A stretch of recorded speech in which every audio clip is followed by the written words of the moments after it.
My narrativizing mind is very active. It's this invisible frame of reference that you carry in your head.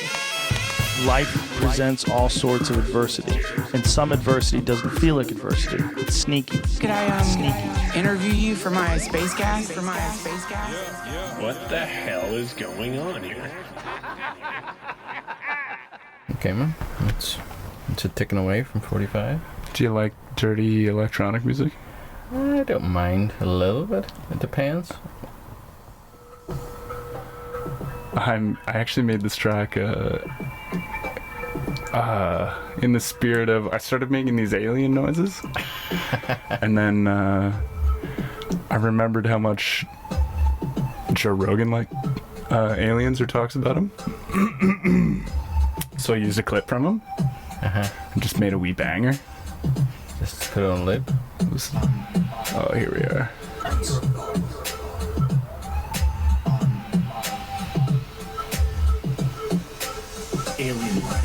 Is this your intro?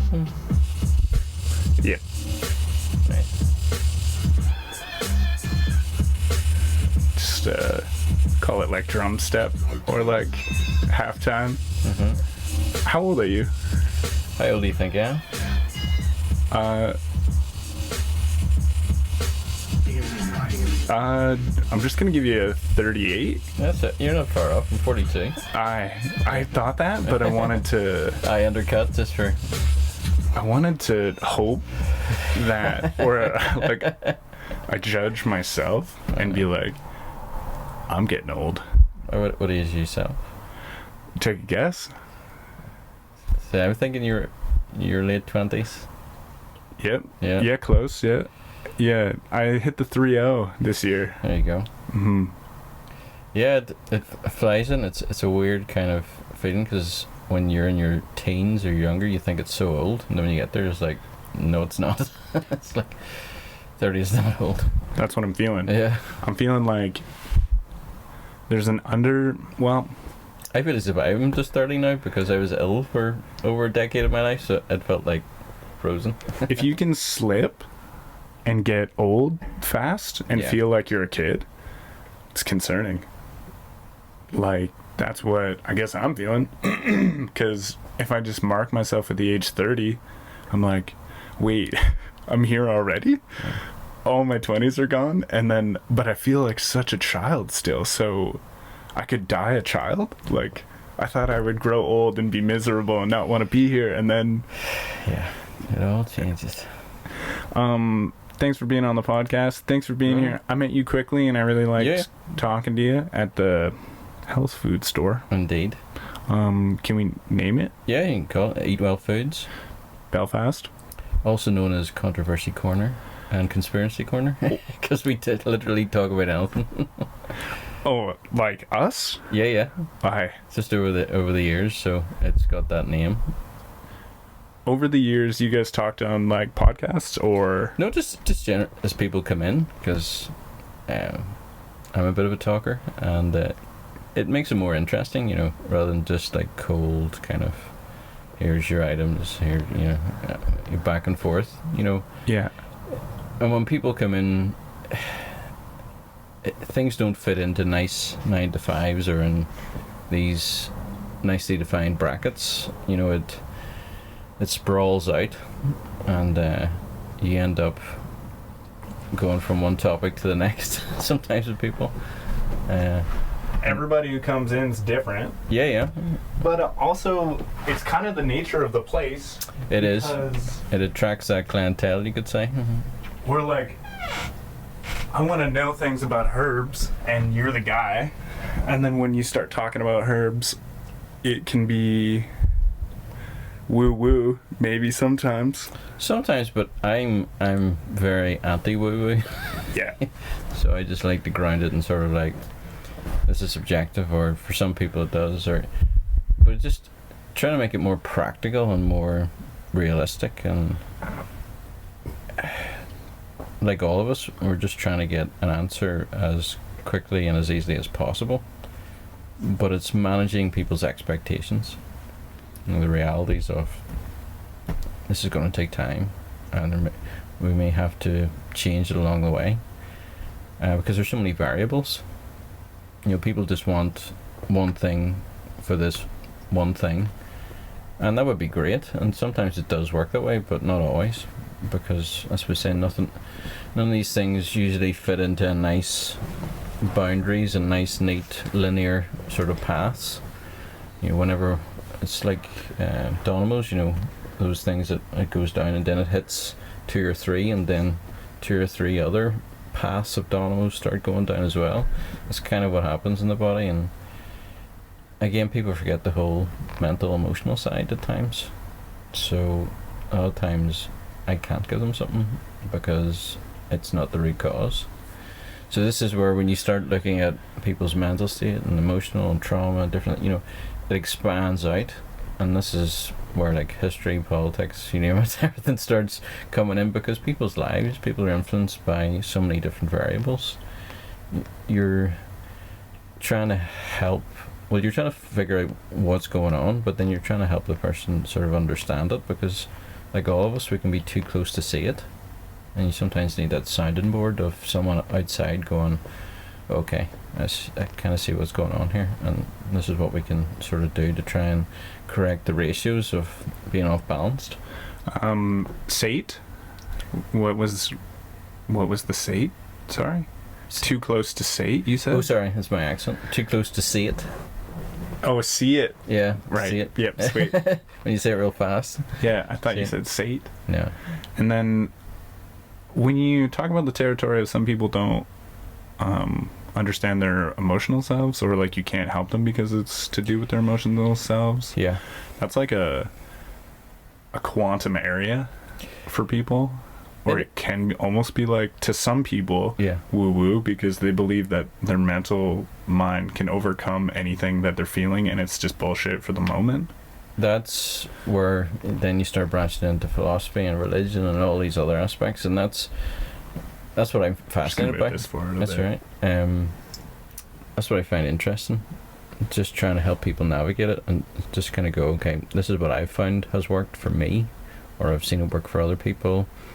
And you kind of present it to people, and they can take the meat from the bones, as it were. They can see which bits are applicable, or if it helps them in their situation. And essentially, like physically, we all, I would say, have the same plumbing and electricity, whether we're male or female. There's certain kind of patterns and blueprints that we sort of roughly fit into. But even emotionally and mentally, there's a certain amount of like substructure that's the same, when it comes to emotions and different other things. So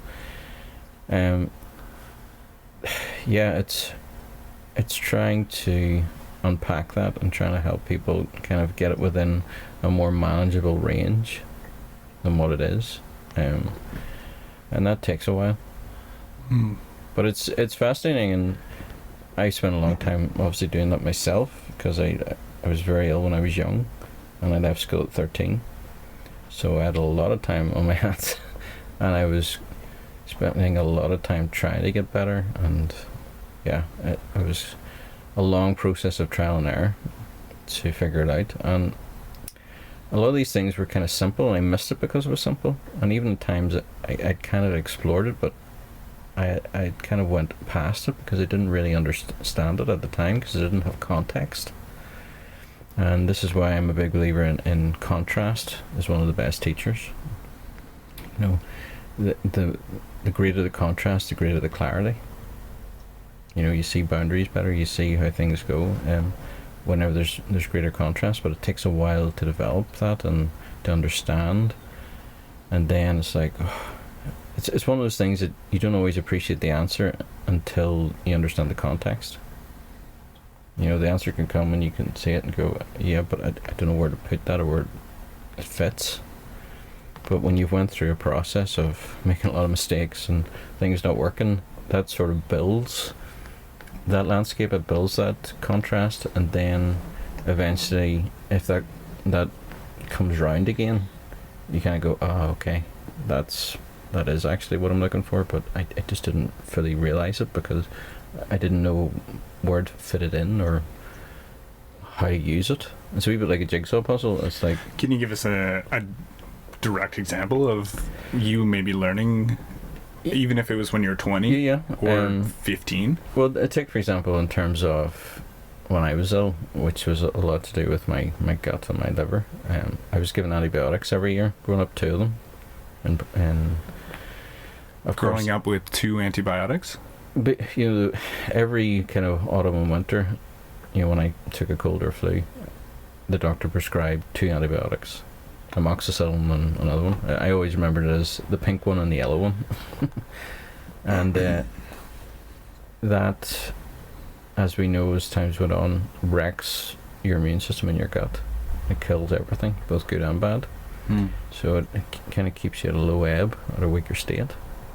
And of course, each year I got ill, I was given it again. So it's just like multiplying, compounding as the years went by. So that was wrecking me in one sense. I was very sporty. I was doing football, swimming, athletics, you name it. I ran a half marathon when I was 10, all those things. Awesome. So, even though you enjoy it and it's good, it's still a stress. Your body's still, taking a hit. So a combination of all these factors kind of accumulate until you reach what I would call a load point.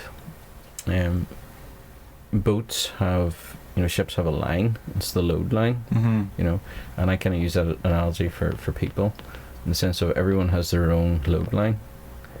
And if it goes beyond that, you're going to be in diffs.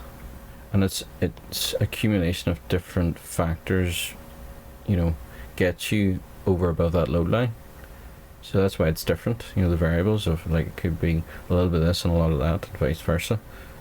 And it can switch, but at the end of the day, it's the amount. So people forget that things that they enjoy doing is still an output, it's still a stress. So that's why I kind of summarize everything down into one sentence. Every problem and every issue you have is an input and output issue, which is a deposit and withdrawals. It's another way to look at the it. bucket, filling it from the top, and then holes in the bucket in the bottom that slowly drain you. And then what are you putting in the top to help you stay full? Yeah, input, output, deposit, withdrawal. And that's the whole point of, even if your deposits are good, if they're not enough for the rate of withdrawal, you're going to be in problems. That deficit, that ratio difference, is where the problems come in. And you can call it a Latin or Greek name, physically or mentally or emotionally, you're going to be in problems. So this is the whole point of then exploring, okay, what is it? Or is it more than one? Is there several? And emotional buckets and energy levels, or like maybe chi, but maybe it's not one chi. Exactly. It's a combination, but it seems like so complicated, and people are like, oh, but when you slowly start chipping away at it, you will eventually kind of get through it and understand. And you don't have to get it 100%, but you can get it to a point where it is manageable. Again, the load line, you can get it so that you're not over the load line. So it's that whole analogy of understanding, okay, life's always in flux, there's always variables, you're never going to get it 100%, but you don't need to.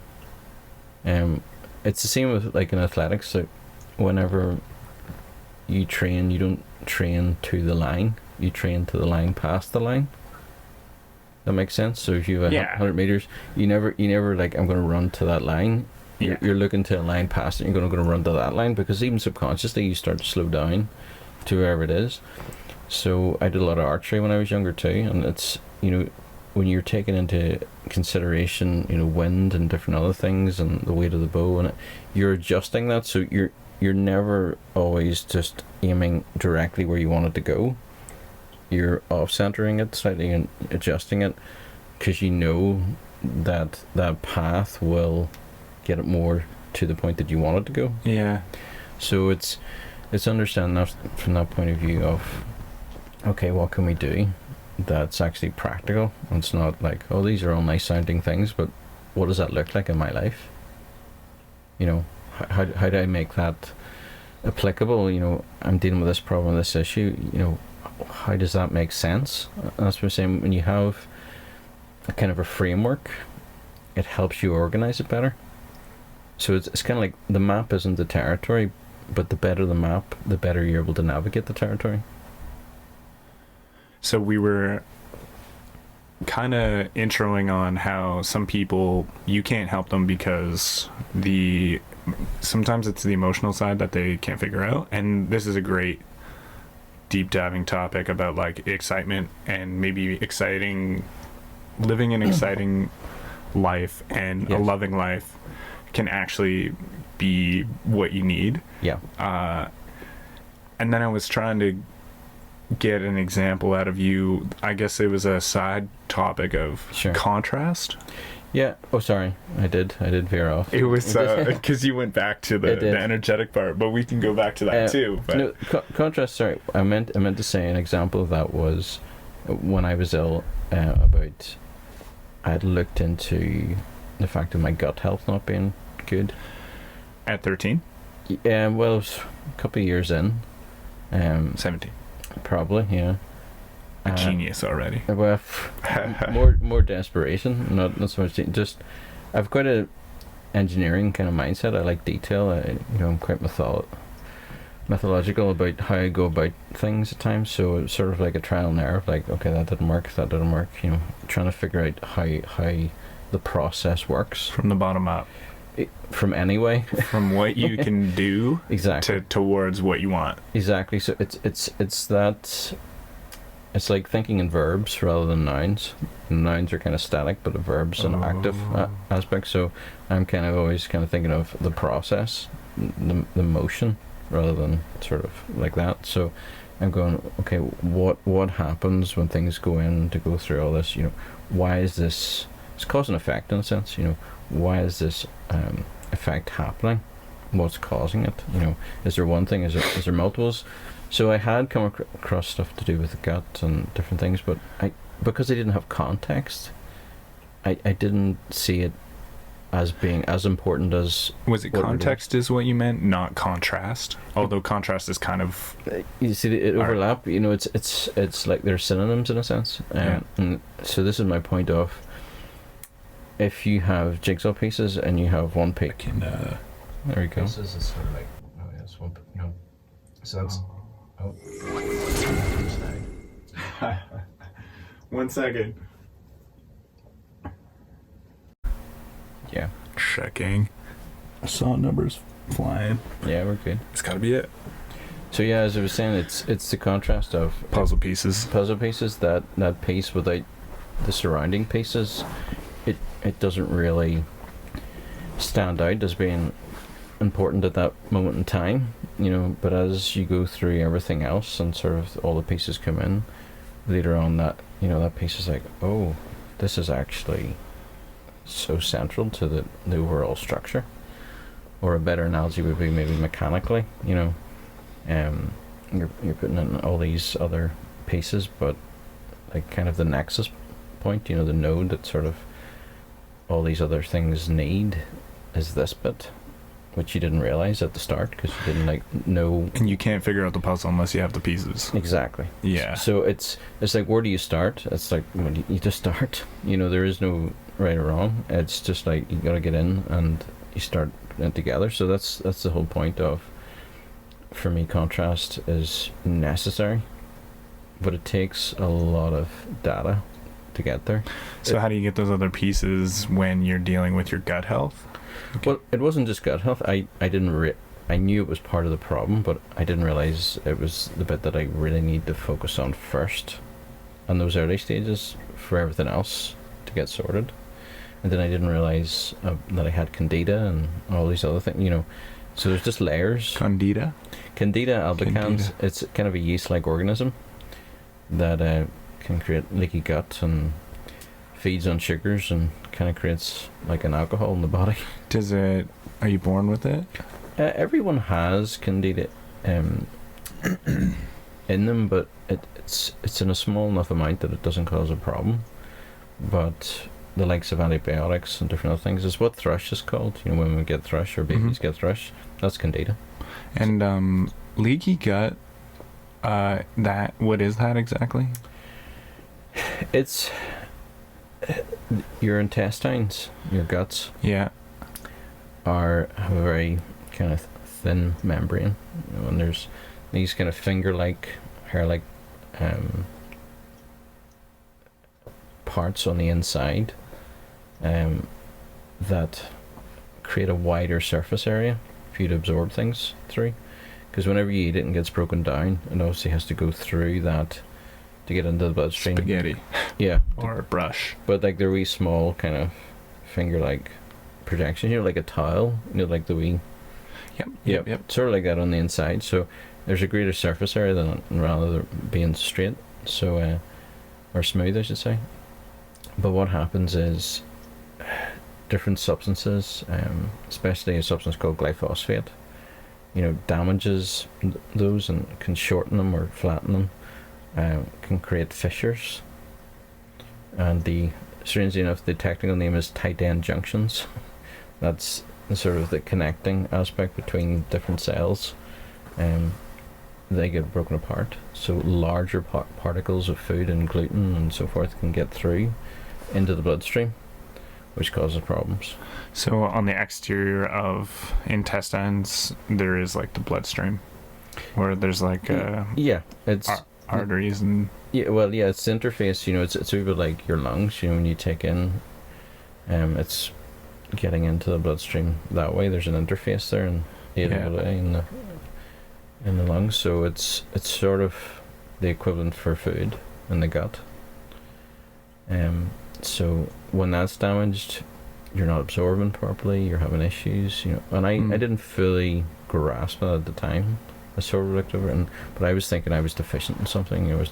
And that was true as well, but I was more focused on I just need to get more good nutrition in and it'll repair, which was true, but I had to go a step back and go, am I even absorbing it?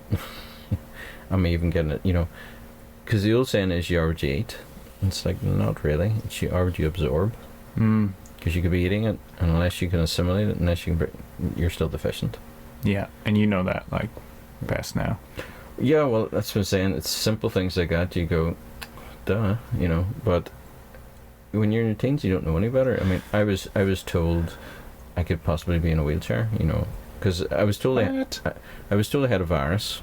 My white blood cells, my T cells were very high, and they said you've chronic fatigue syndrome, ME.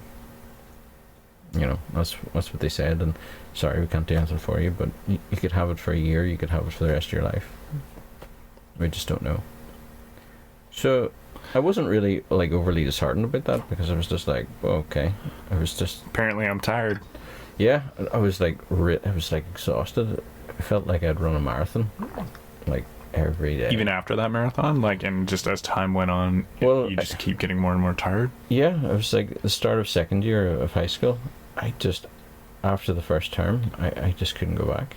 I was too exhausted, like firing on one cylinder exhausted. It was extreme tiredness. I was like trying to force myself and push myself, and I was like, what the heck? It was like wearing multiple layers of chainmail.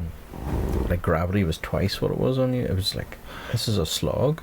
How did everybody treat you? Kind of noticing, probably. Did teachers recognize, or like you just say you have a medical excuse? Well, it happened kind of quickly that I wasn't there. It just sort of, how could I put it? I was there for maybe a day or two, and then I was off the rest of the week, and then was back the next week. It was the time in between me being there got longer and longer, and then I just was off completely. Off school? Yeah. So because of this. Yeah. So looking back now, I know it was a combination of the antibiotics and me being very sporty. Just a lot of energy expenditure. My dad wasn't very well growing up too, so there was an emotional part there as well, which is quite draining. Yeah. So it's a combination of all these things. Again, and the body essentially hit burnout at 13. Right. So I thought we were talking about maybe 15 at the point, maybe second year. I guess that's 14 14, 13? 13, yeah. Well, I was born in September, so sort of my first year I was 12 and second year 13. Yeah. So yeah, and then I got... Yeah, let's go back to the start of like your high school years. Yeah. You weren't sick? No, not you weren't first year. tired yet? No. Yeah. And then it was the progression of antibiotics. No, well, I think that, as I was saying, in primary school, just having that amount year after year weakened me. And then becoming more and more sporty as time went on weakened you. Because I was just doing way too much, I suppose. But I loved it. You know, you got a high, you know. So... My mom's concerned with my own activity, just through personal workouts and running. Yeah. But, like, it can't be too much. Like, an hour to an hour and a half, like, how much could you really drain in that much time? You'd be surprised. And again, it's not so much the drain, it's whether you're getting enough to replenish. Yeah, and if my body can even absorb it. Exactly. God damn it. So this is it's again, we're going back to the input-output. It's the ratio thing. Yeah. You can have a very high output, but again, it's like logistics. Like every business, every war is pretty much won or lost on life logistics. itself. Yeah, it's logistic. It's that flow of resources. If that's there, you can get past a lot of mistakes. So this is the whole point of, is there enough coming in to make up the deficit? Yeah. Right. And again, it's a combination of mental, emotional, and physical, and that's in flux. So it's and food. Yeah, well, if that's physical. Yeah, it is, but I'm just thinking more in terms of like expenditure rather than input. So mental, emotional expenditure, you know, physical expenditure.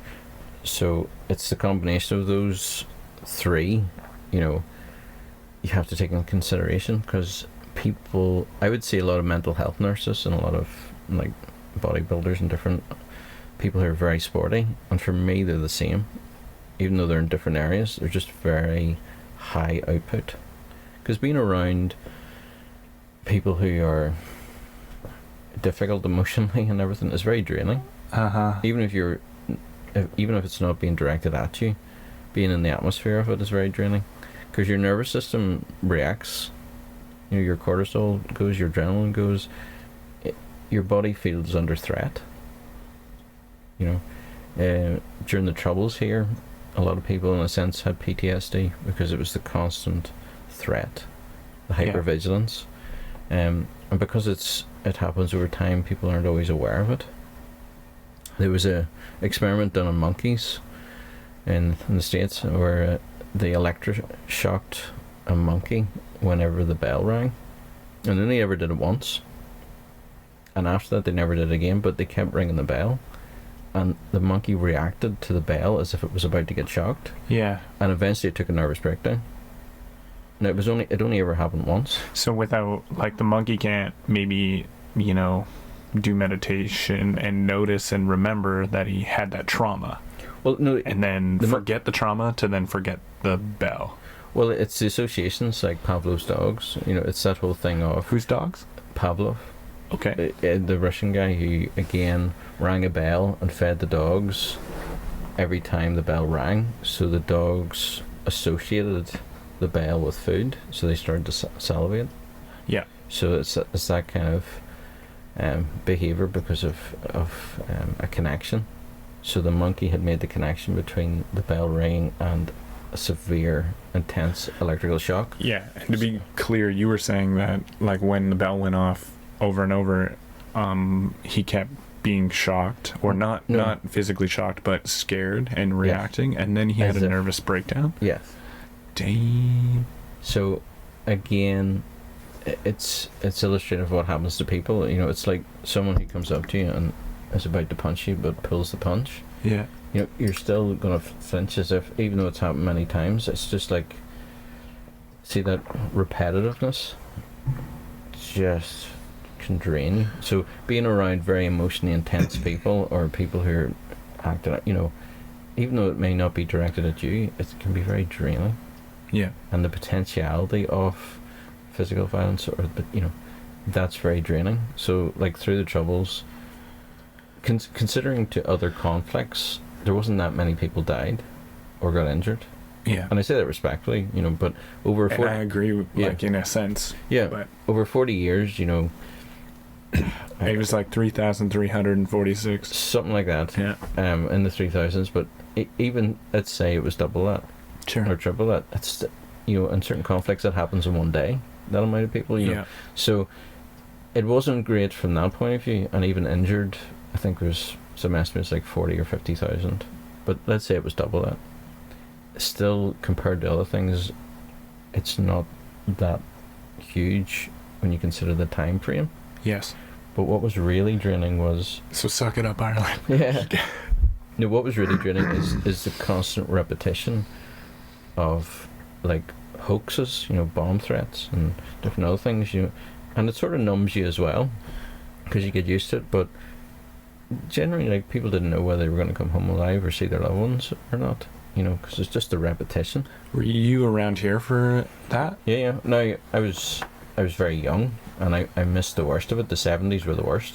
Yeah. From about 68 to 70, it was. So you were maybe 5? No, I wasn't born then at all. I was Okay. born in the 80s. So, but my point is, I remember as a kid the intensity of the feeling and the bomb hoaxes, and like one of the times being in an area and we had just left, and 15 minutes later there was an actual bomb there, and had we had stayed, we would have been caught up in it, So it's little things like that kind of go, interesting, but it's you mentally are okay with it, but physically, people's body still reacts and responds to these things as if it was happening, like a dream where you wake up and you're sweating and you're feeling like, wow, what the heck? Said that. Yeah, because 2 hours ago. There you go.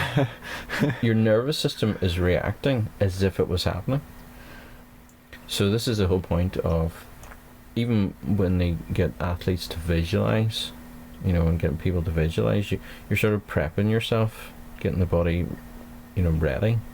It's why the army and so forth, trains. It's repetition, because they're getting their nervous system all, prepared. They put on heavy, like, metal music. It's all chaotic. It's thrash or something that's all over the place and different volumes, because they're trying to simulate that kind of chaotic warfare, loud, to stay focused on what you're doing, so it becomes like second nature. It's like when people learn to drive a car, they're looking at this mirror and that mirror and that mirror and listening to the engine, and they're looking at people on the side and looking at the other, there's multiple... Do you drive? Yeah. Yeah. But it's one of those things of, at first it's like, that's a lot of things to keep. It only got okay for me like maybe 3 to 2 years ago, so 27, 28, where I started actually being like, I'm actually looking at all the mirrors and I'm listening and I'm watching and I feel like I know who's behind me and in front of me. Exactly. Finally. Exactly. Yeah. But it took that repetition. And before it was all just nervousness. Yeah. Because you're, again, hypervigilant. You're kind of like, it's very draining. And you like forget. Yeah. Somehow when you're hypervigilant or freaking out. Because again, it narrows your focus. You see, you have two nervous systems. You have your sympathetic nervous system and your parasympathetic. So your parasympathetic is known as your rest and digest, and your sympathetic is your fight,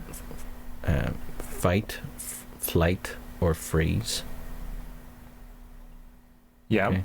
So most people get stuck in the sympathetic, the fight, flight, or freeze, and that's the problem.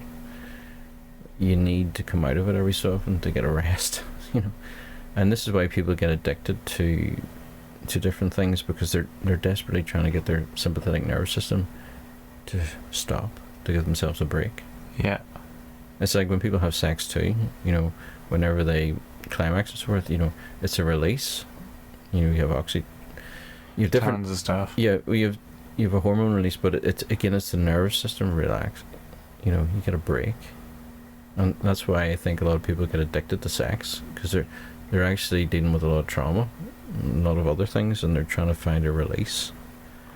Even when you see that with a lot of ones that are very violent, the combination of violence and sex, which seems a weird, but again, if you understand it in terms of trying to get a release from one nervous system into the other. I believe it makes more sense. Do you think people can use sex to make themselves feel better with like a little bit of okayness? Like, Well, there's yeah, definitely there's a healthy side of it too, but balance. yeah, but it's from the point of view of recognizing Are you stressing before and aching for it, and then really aching for the release only? And are you present? Exactly, and this is where people can use someone else without maybe them realizing that they're using the other person, because it's especially guys, but it's just one of those things of just being more kind of conscientious about what's going on. Hey, I wanted to ask you about the monkey, and if there was something, what could a human do if they're holding on to a trauma? Like, just from your perspective, I know you might not be like perfectly professional at this, but I'm just wondering. Well, from my experience going through it myself and helping other people, maybe a little bit of like being in Belfast and maybe watching people, like if a firework goes off, maybe they're scared. Like, what can we do to stop that trend? Again, it's not a quick overnight thing. It's understanding the process of what I would call finishing the narrative. Okay, we have that event or series of events has created like an audio visual loop in the brain, and whenever a certain stimulus comes in, it triggers it, and it goes on this kind of loop, and the body reacts on this loop.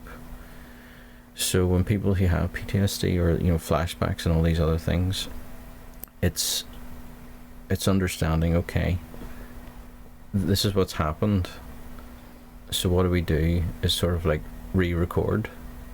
We kind of change the narrative. So this is the narrative that's going, and see if you try and block it and stop it, it's like one of those things that what you resist persists. It locks in. Yeah, in a way, and not thinking about something, you think about something. Yeah. But it's actually not about doing that. This is why I call it finishing the narrative. Just like the old videotapes, the VHS tapes. Yeah. That, the magnetic strip that you put in and you could re-record over it. Can you use another analogy just in case someone for those that never even used or saw that? Exactly. Well, if you know a CD, MP, hard drive, like you kind of. It's useful from the tape. People look it up. It's not that hard. Cassette tape or video or but VHS will they tape. Understand? Well, they will. If you just look it up, like. Well, you'll get it because the film. Maybe like coding. Yeah, coding. A coding line. A coding line too, yeah, because again it's instructions, but to change the coding line, it maybe halfway through or wherever you choose, instead of making it go a certain way down the code, you go in and rewrite the code halfway. It's. I'll start with this is me just trying to use a different analogy. Fair enough. But anyway, I'll start with the tape analogy first and then bring it on. The reason why the tape analogy is useful because it just from the point of view of. Well, we use cinema film. Sure. People still sort of understand. They still shoot. I know they do use digital cameras as well, but there is still ones that would use the old kind of celluloid film. And I guess people take those things on your phone, time lapse. Yeah, but if we take it from the film analogy first, so what you would do is at times splice in other bits. You would cut it. If you were taking so many frames per minute and you wanted to rearrange it, you would cut it and you put it in, and to keep the loop going. So you're rearranging things. So this is why I'm using this analogy in the sense of it's very hard to just re-record the whole thing. So this is why I call it adding to the narrative. So you imagine this stimulus or this trigger, whatever it is, has started this whole cascade of how you're feeling and all the pictures that it's bringing up. Let's say a female bomb went off in the past. Now anytime she hears a firework, it just elevates the immune system, tightens everything up in her body, and that's not cortisol good. Goes, everything goes. There's pictures going through her head about her family or loved ones or different things or herself. So pretty much the start of the tape, unreactively, like the very start of the tape is a bang. Exactly, and it's hard to slow that down. So my point is, I try and go, we're not trying to stop it or slow it down. And people are like, what? I'm like, no, hear me out. Finish the narrative. Okay, so this goes on this loop, and it comes sort of to the end before it sort of like goes again. So all I want people to start doing is adding extra bits into that loop to make the loop longer. Right? So before you allow yourself to freak out, or because or you should always allow yourself to freak out, but then after you should just be like, but also do a meditation or a run, or no. How do you make it longer? Well, you make it longer. That's what I'm saying. By the narrative that's going off in your head, you start adding. I'm so to it. scared. Yeah, I'm so scared this is going to happen. So you let that play because you can't really do anything else. It's so fast and it happens so quick. So you trying to interrupt that, it's just it just won't work. But it comes to the point where it's going round. You go, okay, see, it's just coming around again. Add to that and go, while that may be true, there's other possibilities. So that's where you start adding to the narrative. And it sounds weird to go, but how would that help? What it does, it starts slowing down the intensity. You know, it's a bit like if it's going round in a very short coil, there's a lot of momentum, there's a lot of energy, and the longer that coil is, it loses the amount of energy, momentum. So you're starting to gradually slow it down because you're letting that thought come up and you're adding to it the other possibilities, and eventually the more possibilities you start adding to that narrative, it becomes the smallest part of the loop. So you're kind of replacing the negative thoughts with positive thoughts in a way. Gradually, but you're not replacing it. It's more additive. Yeah. So the problem is everyone tries to replace it. To go, I need to not think this and think this. I'm like, I find it very hard. There's resistance. It's very hard to. So my point is, just let it happen, but start adding to the narrative. As we're saying, there's a narrative going on. So you make the narrative longer. And eventually, the bits that you've added on is proportionately, ratio-wise, longer than the original problem. And it brings down the intensity. And this is my whole point of... Does it? Well, I have done it in my experience, and other people have done it as well, because what you're trying to do is separate the physical reaction to the stimulus or the mental or emotional. And this is my point. If you can understand, we don't have to get rid of the stimulus or the mental or emotional. What we're trying to do is sever the intensity of that triggering that. That's right. Because it's like, take for example, a classic case is someone whose loved one has died. Let me see if I can jump. Okay. I literally had some close to domestic violence in the house like days ago, and what worries me the most about it is I don't have the nerve to. I really don't want to fight because I really don't want to hurt anyone, and I'm scared, and I don't want anyone to end up hurt. Sure. And now any noises I'm hearing, I'm thinking it's the person who is now out of the house messing with the house, and I'm triggered. And so I'm thinking right away, that's him. That's our timer for our battery that only lasted 20 minutes in the show before. I think we'll maybe just let it die again and then get the battery. Like, I'll run downstairs and grab some more and just replace them. But my mind's attacking me, and he's there. And he's literally thrown a rock through the window or something. And that's my thought process then. And that's happening for a segment of time. And what I can do, and what I may already be naturally doing as well, is being like, actually, I'm not doing that much work on it, to be honest. I should consider more positive, or not positive. So it's already happened, that segment of time, because I can't help it, and I freak out. And then I should just be like, it's probably a door that just shut, or it's probably the construction site across the way, because it is, or it's the wind and it is, like, or I can handle this, and if something happens, or what things you can put in place. You start bringing your mind out of just that loop of this. This person's going to come and do this, and it gets stuck on that. It's like, but what other aspects can be done. You know, you start thinking, that's what I'm saying, you start expanding that. What kind of physical reaction happens when that comes up? How do you feel? Tightness? Yeah. Scared. Exactly. Yeah. So this is my point of, we're trying to separate that thought from that reaction. And then the true issue is when you keep staying between the two, maybe, and like you tense up and then you continue to be scared. Repetition, again, that repetition, you're practicing. It's, in a sense, it's reinforcing what's going on. Worst case scenario. Yeah. Like, I'd love to bring in maybe more intense situations, and Yes. you were going to bring in a reference maybe of someone's. Yeah. Well, the example I was going to use was someone whose loved one has died. Yeah. You know, unjustly. You know, killed, and maybe it was gruesome, horrific, and you know, people they go through the motions of thinking through their loved one's death, and it has a physical effect on them, and all the emotions and everything they've missed out, and how unjust it was, and everything, and all that's true.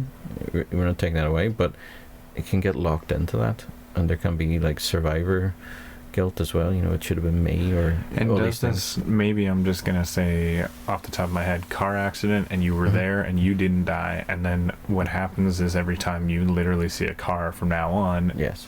Or you're it brings up injustices. I miss them. Yes. That was too soon. That was horrible. I should don't have been deserve me. this. Yes, exactly. So it's all those things of, see if you try and block it, and that's what people do. They turn to drink or drugs or other things to try and get away from the feeling. But it's just like, okay, you ever heard of cognitive behavioral therapy, CBT? Yes, Yeah. but if it go on. It's sort of along those lines, because what happens is you start shallow breathing, you start tightening up. You know, you need to retrain yourself as to how to react to the situation, and that's why I brought up the example of the army and all those things that they do to practice to get their nervous system not to be as impacted, you know, when the situation comes up, because it's just like, no, I've got this, I know what to do, you know. So it's in retraining yourself, trying to stop and go in a different direction, it's too much energy and effort. It's very difficult. There's a lot of resistance. So do you know, like, there's different martial arts, and most martial arts are about blocking and stopping, except Aikido, which is again about using the momentum and force of the attacker to flow around you. So you're not quite blocking it, but you're redirecting it. Sure. That's the analogy I use, in the sense of, these thoughts come up, don't try and block and stop it, just redirect the flow to somewhere else on a longer course by making it go a longer route. Can we bring in like a direct example if we went through that scenario and then Yes. like we're feeling those thoughts? Yes. You're supposed to catch yourself in the like horrifically dark moment when you're like remembering, like maybe you see a car accident and it's been a few years and you haven't had the feeling again, and you're getting like, well, everyone gets tense in a car accident, so maybe it's earlier, but it's the intensity of the physical effect it has on you. what work would you do when you are feeling that stuff, like, and then I'll ask you as well, like, how Sure. you learned this, but you're supposed to say, it's okay that I'm alive, and that person and I had a great time. You can do. There's no set kind of formula, or that's why I just call it adding to the narrative. It doesn't matter what it is per se, as long as it stops the consistent kind of loop of, I'm stuck. You know, they keep going over the same thing, the same scenario, the same. So, can we think of something that like maybe works every time, or like maybe not every time, but like something that, because I was gonna say like maybe you go get ice cream, but that can just turn into an addictive habit immediately, and that's a problem. Like, it is, yeah. But this is why. What happens is you disassociate. I mean, you're trying not to feel. Okay, that's why you tighten. That's why everything goes. You're trying to save yourself. It's a defense mechanism. It kicks in. Yeah. Right. So you're whenever you're stressed and tense, you kind of go up here. You tighten, you constrict. So when you're relaxed, where do you normally feel roughly your center and where you're at? It's down around your legs, around your gut. When you're relaxed, that's sort of where the center of you is sort of. When you're stressed, you're up around your shoulders and your throat and your head, because you're, ready for fight, flight, or freeze. Yeah. And that's what kicks in, regardless of what it is, the scenario that's causing it, it has that physical response. And that's why people get very anxious or very stressed and they start shallow breathing. If you watch a baby when they breathe, it's like their stomach goes up and down with the diaphragm.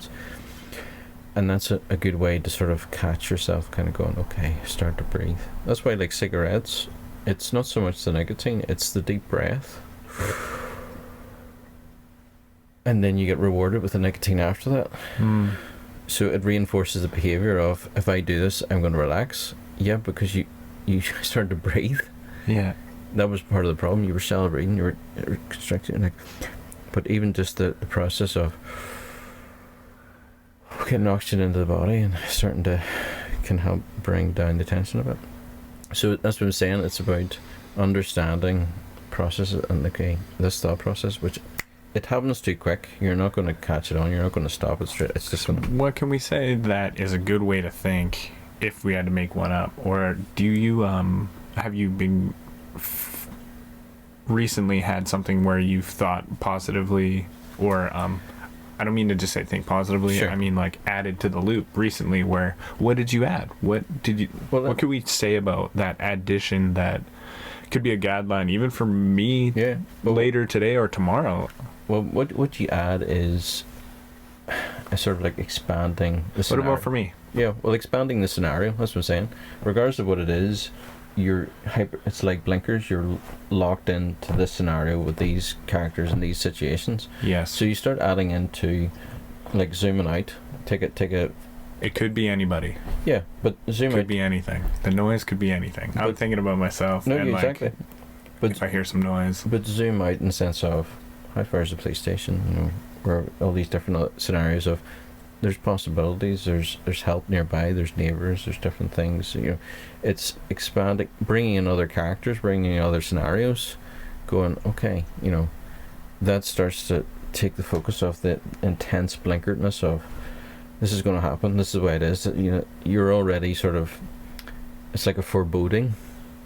You're already expecting it to be a certain way, and you're just like, well, there's no guarantee it can be that way. It could be another way, it could be, and when you start doing it, and you start, like, recognizing your breath and going, okay, take a breath, deep breathing, and sort of kind of going, okay, this is a normal, don't beat yourself up, you're not stupid, it's all these negativity things come in, or I deserve it, or no, just put it to the side. And that's what I'm saying, you start adding to the narrative. When these negative thoughts come in, you go, I see that, but however, see, you just add other aspects onto it. There's other possibilities, there's other points of view. Yeah, my point of view may not be right. It could be right, but it may not be. This is all your idea as well, which is cool because I did ask, and then I'm wondering how you got that idea. How did you find that one? Kind of by accident, because let's go, son. Well, what's the story? I hate saying it because my dad was very, very ill growing up. He had got injured, and he went through a lot of mental health problems, like he had multiple nervous breakdowns, a lot of panic attacks. And that's all I knew growing up.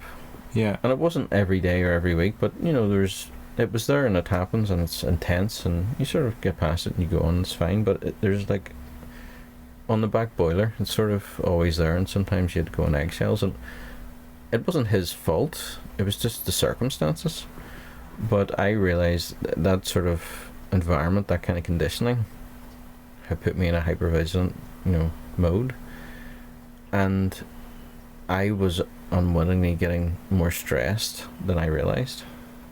And that's why I did a lot of activity and sport, because it actually was a release from my stress. Like 11 years old? 10, or like earlier. This was... Well, this is all I knew. My dad got injured before I was born. So, he had a bad back. His vertebrae had been fused together, put a lot of pressure on his head. He was in a lot of pain. God damn. Yeah, and he couldn't sleep properly. So there was a lot going on. So,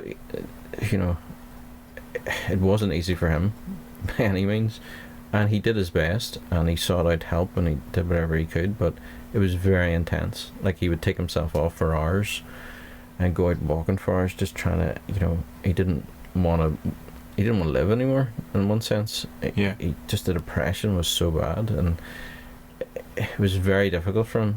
And again, not that he would have wanted it, or he was doing his best, but it did naturally overflow and had an effect to the rest of the family, because you don't want to see someone you love going through that and all these issues, and you don't know what to do, and inadvertently you do things that can make it worse and you didn't realise it, and there's all these mixed emotions. And anyway, it's just one of those things that's sort of there. And I didn't know this until like my late teens and early 20s. I was sort of looking back on it and sort of thinking through stuff, and I always thought that some of the things I had was partly because of that, and I always wondered what it was. It was like PTSD, but it wasn't PTSD. I would, in my own head, that's what I would say. It's similar to it, but it's not. And then I remember reading a paper on kids who grew up around a lot of trauma, and they called it secondary kind of PTSD. And I felt kind of stupid because it was PTSD, but I never called it that. I always knew it was something similar to it, but I would always say no, but it can't be that because I didn't experience it. You didn't go through war or something. Yeah, but I remember looking at studies done on kids of those people who went through the concentration camps in the Second World War in Germany. Kids? Yeah. Okay. Now, they didn't go through it was their parents. But the problems that they had, or like the killing fields of Cambodia, the kids had problems and they didn't go through it. They weren't even in the area. They were in a different country because their parents had fled. So you started going, okay, this is interesting. What's going on here? And then understanding sort of epigenetics and different things can be sort of passed down without people realizing it, because they're dealing with the trauma, and their processes has an effect subconsciously on the kids growing up around it. I'm not saying it's to the same intensity or the same issues, but it can have an effect emotionally, which affects the body's responses to certain stressful situations or stimulus. So this is my point of view of, I started to see these patterns even in people, and I loved history. I was a big World War I and II buff. Both my grandfathers, interestingly, were going to go to war, but actually stayed and drove ambulances around Belfast and picked up dead bodies and the injured and so forth. And my grandfather's brother was in the RAF in North Africa, and his mother was dying of cancer, and she was pacing back and forth worried about him being in the RAF in North Africa and possibly losing him and my grandfather. Yeah. And he was conflicted and torn between going and staying looking after her. So that's why he stayed. And the Blitz that happened here in Belfast, he helped out in that way instead of going. So I saw the effect that it had on my grandfather, and his father was a kind of semi-functional alcoholic. He great grandfather? Yeah, my great grandfather. I never knew him, never met him, but I saw the effects of what his mother and father went through on my grandfather and my grandmother, and then I saw it in my others, and I started to go, oh, it explains certain responses that they have to certain things and how they did things. And I grew up a lot around. When did you start thinking about these things? Like 20? No, you could start piecing that together? When I was about 9 or 10.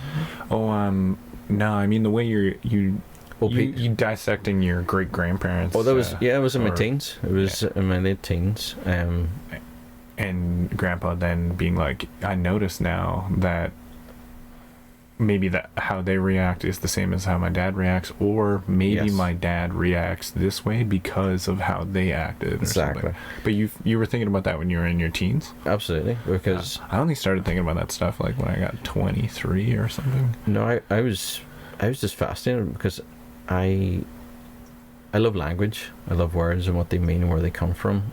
And I suppose, as a kid, looking at old photos and how people used to dress and their hairstyles and everything, it just was like it's like a movie. It was like a totally different world, and I was amazed by it, and like 2 world wars, and it's like I was just so taken by how is this a thing, And I had a great grandmother who, she was about a month or 2 off her 99th birthday before she died, and growing up around her, That's wild. yeah. Well, all that side of the family are all in their 90s. My granny's 96 at the moment.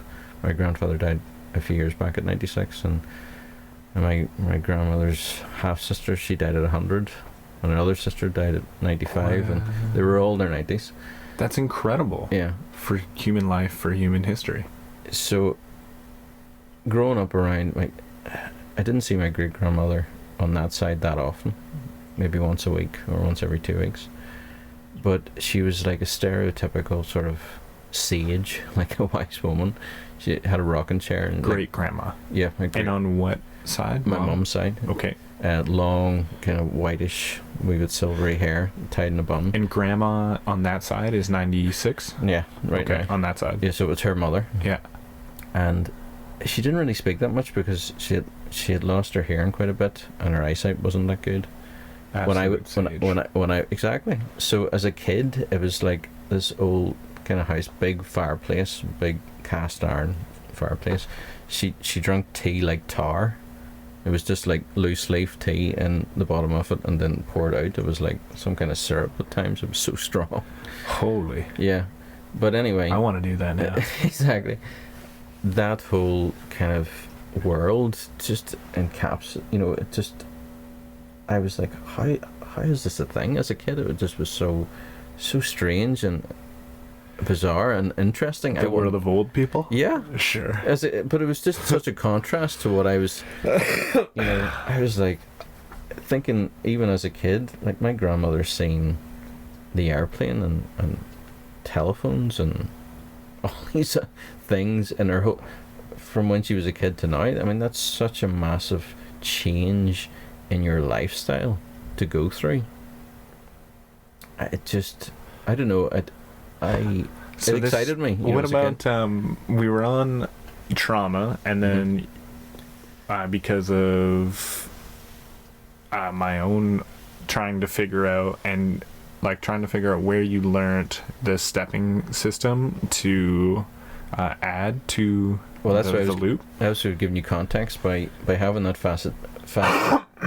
the fascination with all that was going on and their traumas. Yep. And things that had happened to them, and seeing the effect on my grandparents and to my parents.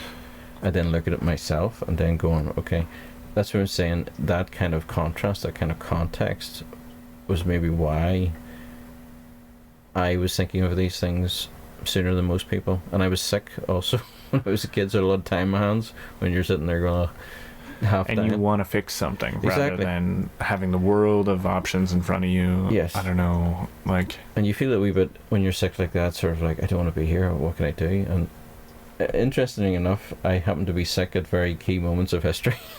in the sense, the Berlin Wall, when it went down, I was very young. I remember being at my grandparents watching that happen, or like the Channel Tunnel, when that. How old were you?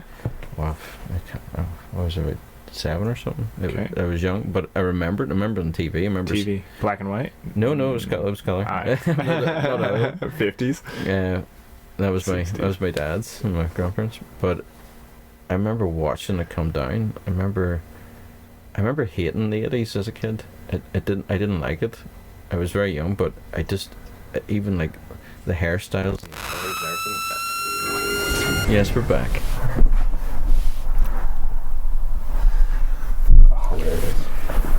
So yes, as we were in the 1980s, which was kind of a Back to the Future kind of moment there. Good memory. Yeah.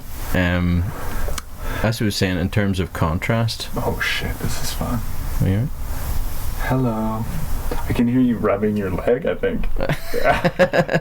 Here, I think what needs to go down with that mic is the volume a little bit. Okay. So you can... Well, you put it I down got there. it. Okay. There we go. How's- There we go. There we that- go. Is And that then- better? Yeah. And then we'll get her closer to you. Okay. And sorry about Perfect. the cable. This cable. Don't No, it's fine. All right, baby. We're all in the hodgepodge together. Back after. And then the next thing that'll go is this battery. Well, But I grabbed some batteries. fair enough. Good on ya. So yes, back to the 1980s. Why were we talking about the 80s? We were talking Right. about how you saw the Berlin Wall fall. Yeah. And I was just saying the contrast. Getting back to that, why I was thinking of these things as young as I was probably was because of these different factors coming up and being fascinated by just everything being so strange or different, and it made me wonder why. Why? I know this is gonna sound weird, but even people's hairstyles in the 80s as a kid just seems so bizarre, and their clothing. did your family have weird hairstyles as well?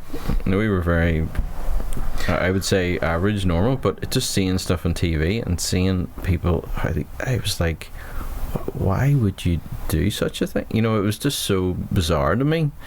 It made me kind of question, why I'm not like that and why they are, and then thinking back about my grandparents and what they went through and looking at their photographs and their clothing, their hairstyles and how things were. It just was like I was trying to make sense of it all, and language as well, because my grandparents would have used a lot of old words, like we would call Ulster Scots, like words that I didn't learn. That's a word? No, Ulster Scots it's like it's a dialect of it's a mixture of Old English and Gaelic and weird stuff like that. So I grew up around them using words like thran and I'm trying to think, forby, and there's lots of different words that they would have used that you wouldn't have been taught in school, or you wouldn't have read in a book, or you wouldn't have heard on TV. So all these variables, all these things, and I was trying to make sense of it in the sense of, wow, there's a lot of information out there, and trying to kind of get some kind of pattern, because I was very much into numbers when I was a kid, so I loved order and pattern. And my grandfather was very good. He taught me how to play chess, and used to do Monopoly and all kind of board games, and he taught me how to bake as well, bread and all these different things. So I was very curious and wanted to understand how all these things worked. So I think that kind of contrast made me think about these things maybe earlier than others. And then also the pressure of circumstances makes a demand on you, but I was already thinking along those lines. It's just the circumstances brought it to the fore more, so that's why I spent a lot of time reading and searching. And you asked me the question as to how I came about this process, or why did I think these things. Yeah, the process of the adding to the narrative. Yeah, maybe get rid of loops of trauma, which goes back to the gorilla or the monkey, the chimpanzee, and what we could do for it. Exactly. It's from that point of view of out of desperation to get out of how I was feeling and different things, I would shift my focus and escape into learning something or finding out something, right? So that's what I'm saying. I'd learnt these things through accident, but I realised as time went on, certain issues and problems I didn't have anymore, and I wanted to know why. And I realised just by accident, by me, through repetition of whenever certain circumstances came up, I would immediately go to look at something or read or do something else. I was adding to the narrative. Yeah. I was, so again, getting back to the analogy of the loop, the tape. Yeah. I was making the tape longer because it was hard to just replace the tape with something else straight off the bat. It just, your reactions are so fast, the thoughts come so fast, you can't go, I need to block stop that, I need to think something else. So this is my whole thing of, like, I used the analogy of a keto. You're not blocking it, you're not stopping it, you're taking it, you're letting it go, and you're just redirecting the flow of it to something else.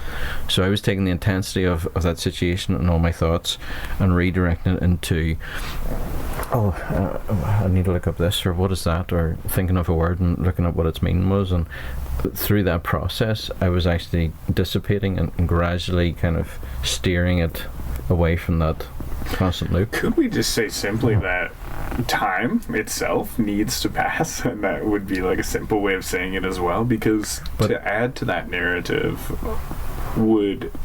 time is just also a necessary factor, undoubtedly. It is, but time itself isn't enough, because there's people who get stuck. So even though time goes by, they haven't progressed. So this is my point of, you have to understand repetition leads to retention, no matter what it is, good or bad. Yeah. Which I think is a better way of saying practice makes perfect.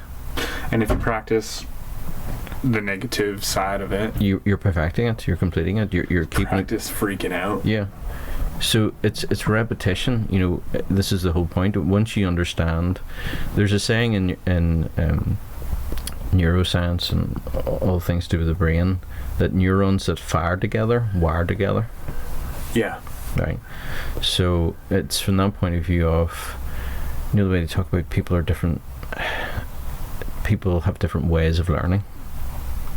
Some are more audio, or some are more visual, or some are more practical. Yes. But we're all those things. We learn through all those. It's not that you learn through this way and other people learn through that way. It's just out of all the different ways, some people have a tendency to assimilate information a bit quicker through one of them rather than the others. But you still need to do as many of them combined as possible for it to retain. Because the more neurons that get fired, the more important it is, in a sense, for the body. So it puts more effort into remembering it.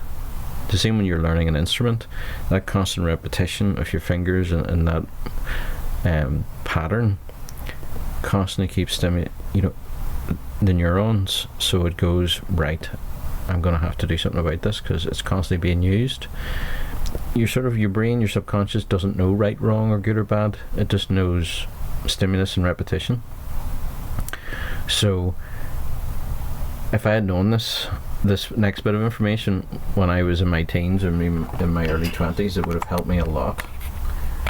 And I remember looking at research that said it took about 40 to 70 repetitions before the brain starts to properly sort of wire together or even change. So if you think about that for a minute, like 40 to 70 repetitions. Because... And a good night's sleep. Yeah, well, that helps too. But for like the rebuilding of it, the pathways to link. Yeah, but it's not just one good night's sleep. It's repetition. Yeah. But my point is, take for example, the pattern in which you're doing things. There's a change in that pattern, a change in that repetition. The brain, the body's not just going to change that stimulus because it's a one-off or a couple. It takes a consistency of that repetition before it goes, oh, this is a new season, or this is something different. I better start adjusting to this. So this is why people get very frustrated and going, I've practiced and done this and it doesn't seem to be getting anywhere. I would be like, just hang in there. You just need to do it enough repetitions before you kind of hit critical mass and a tipping point before the body goes, oh, this isn't just a one-off, this isn't just a short season. I need to actually grow in a way to make this more efficient and faster. Would you say that the digestive system would work the same way?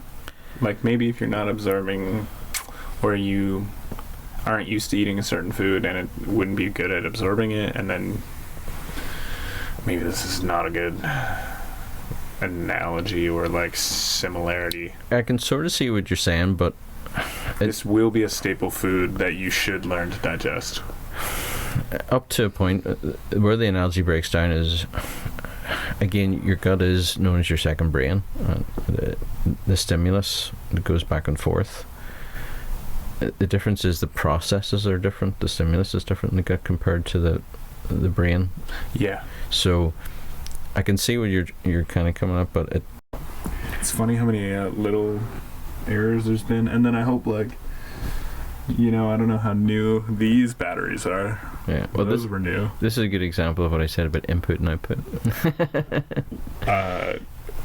For this amount of output, you need a certain amount of input to maintain and sustain it. And like, so that the output system could be like re-looked at in a way, because the output system's being a bit ridiculous. Yeah, but like this fucking microphone. But that's what I'm saying. It's the logistics of, you know, is there enough coming in to maintain what's going out?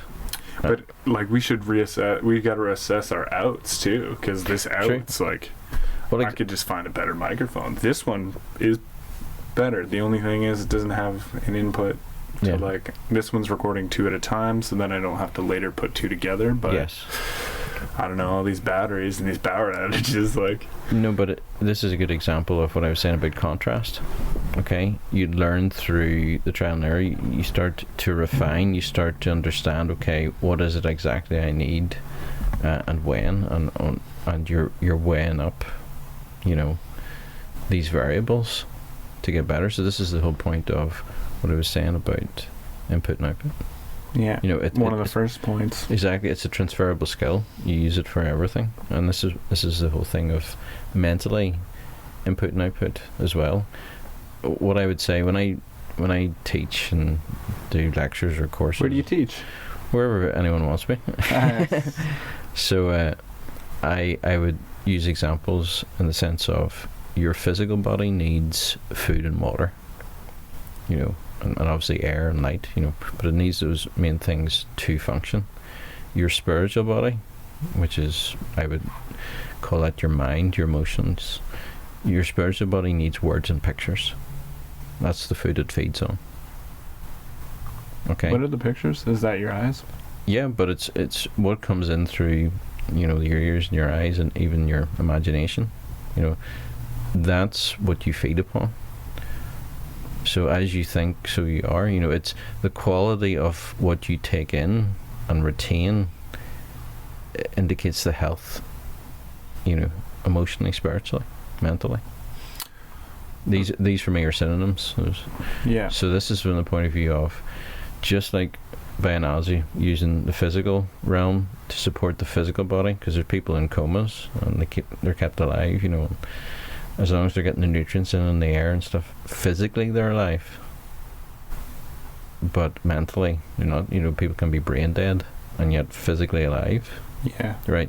So this is the whole point of input and output.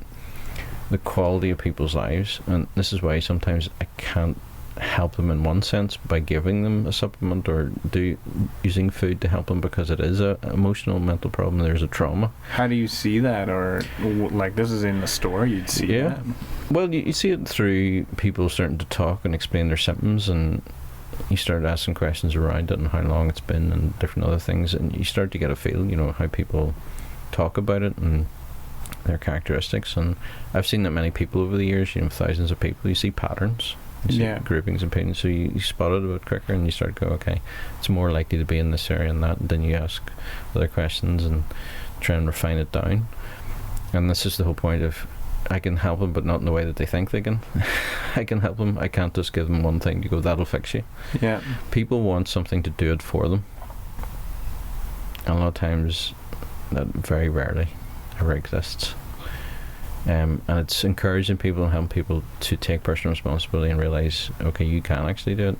You know, you need a bit of help, and you need to be directed, and it's going to take a bit of practice, but the short-term quick fix, it's not there, you know.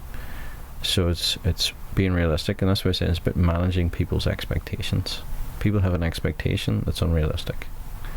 So a lot of what I do is trying to go, okay, let's reframe it, let's look at the realities, let's look at the variables, and let's thrash out a game plan here of what is possible to be done.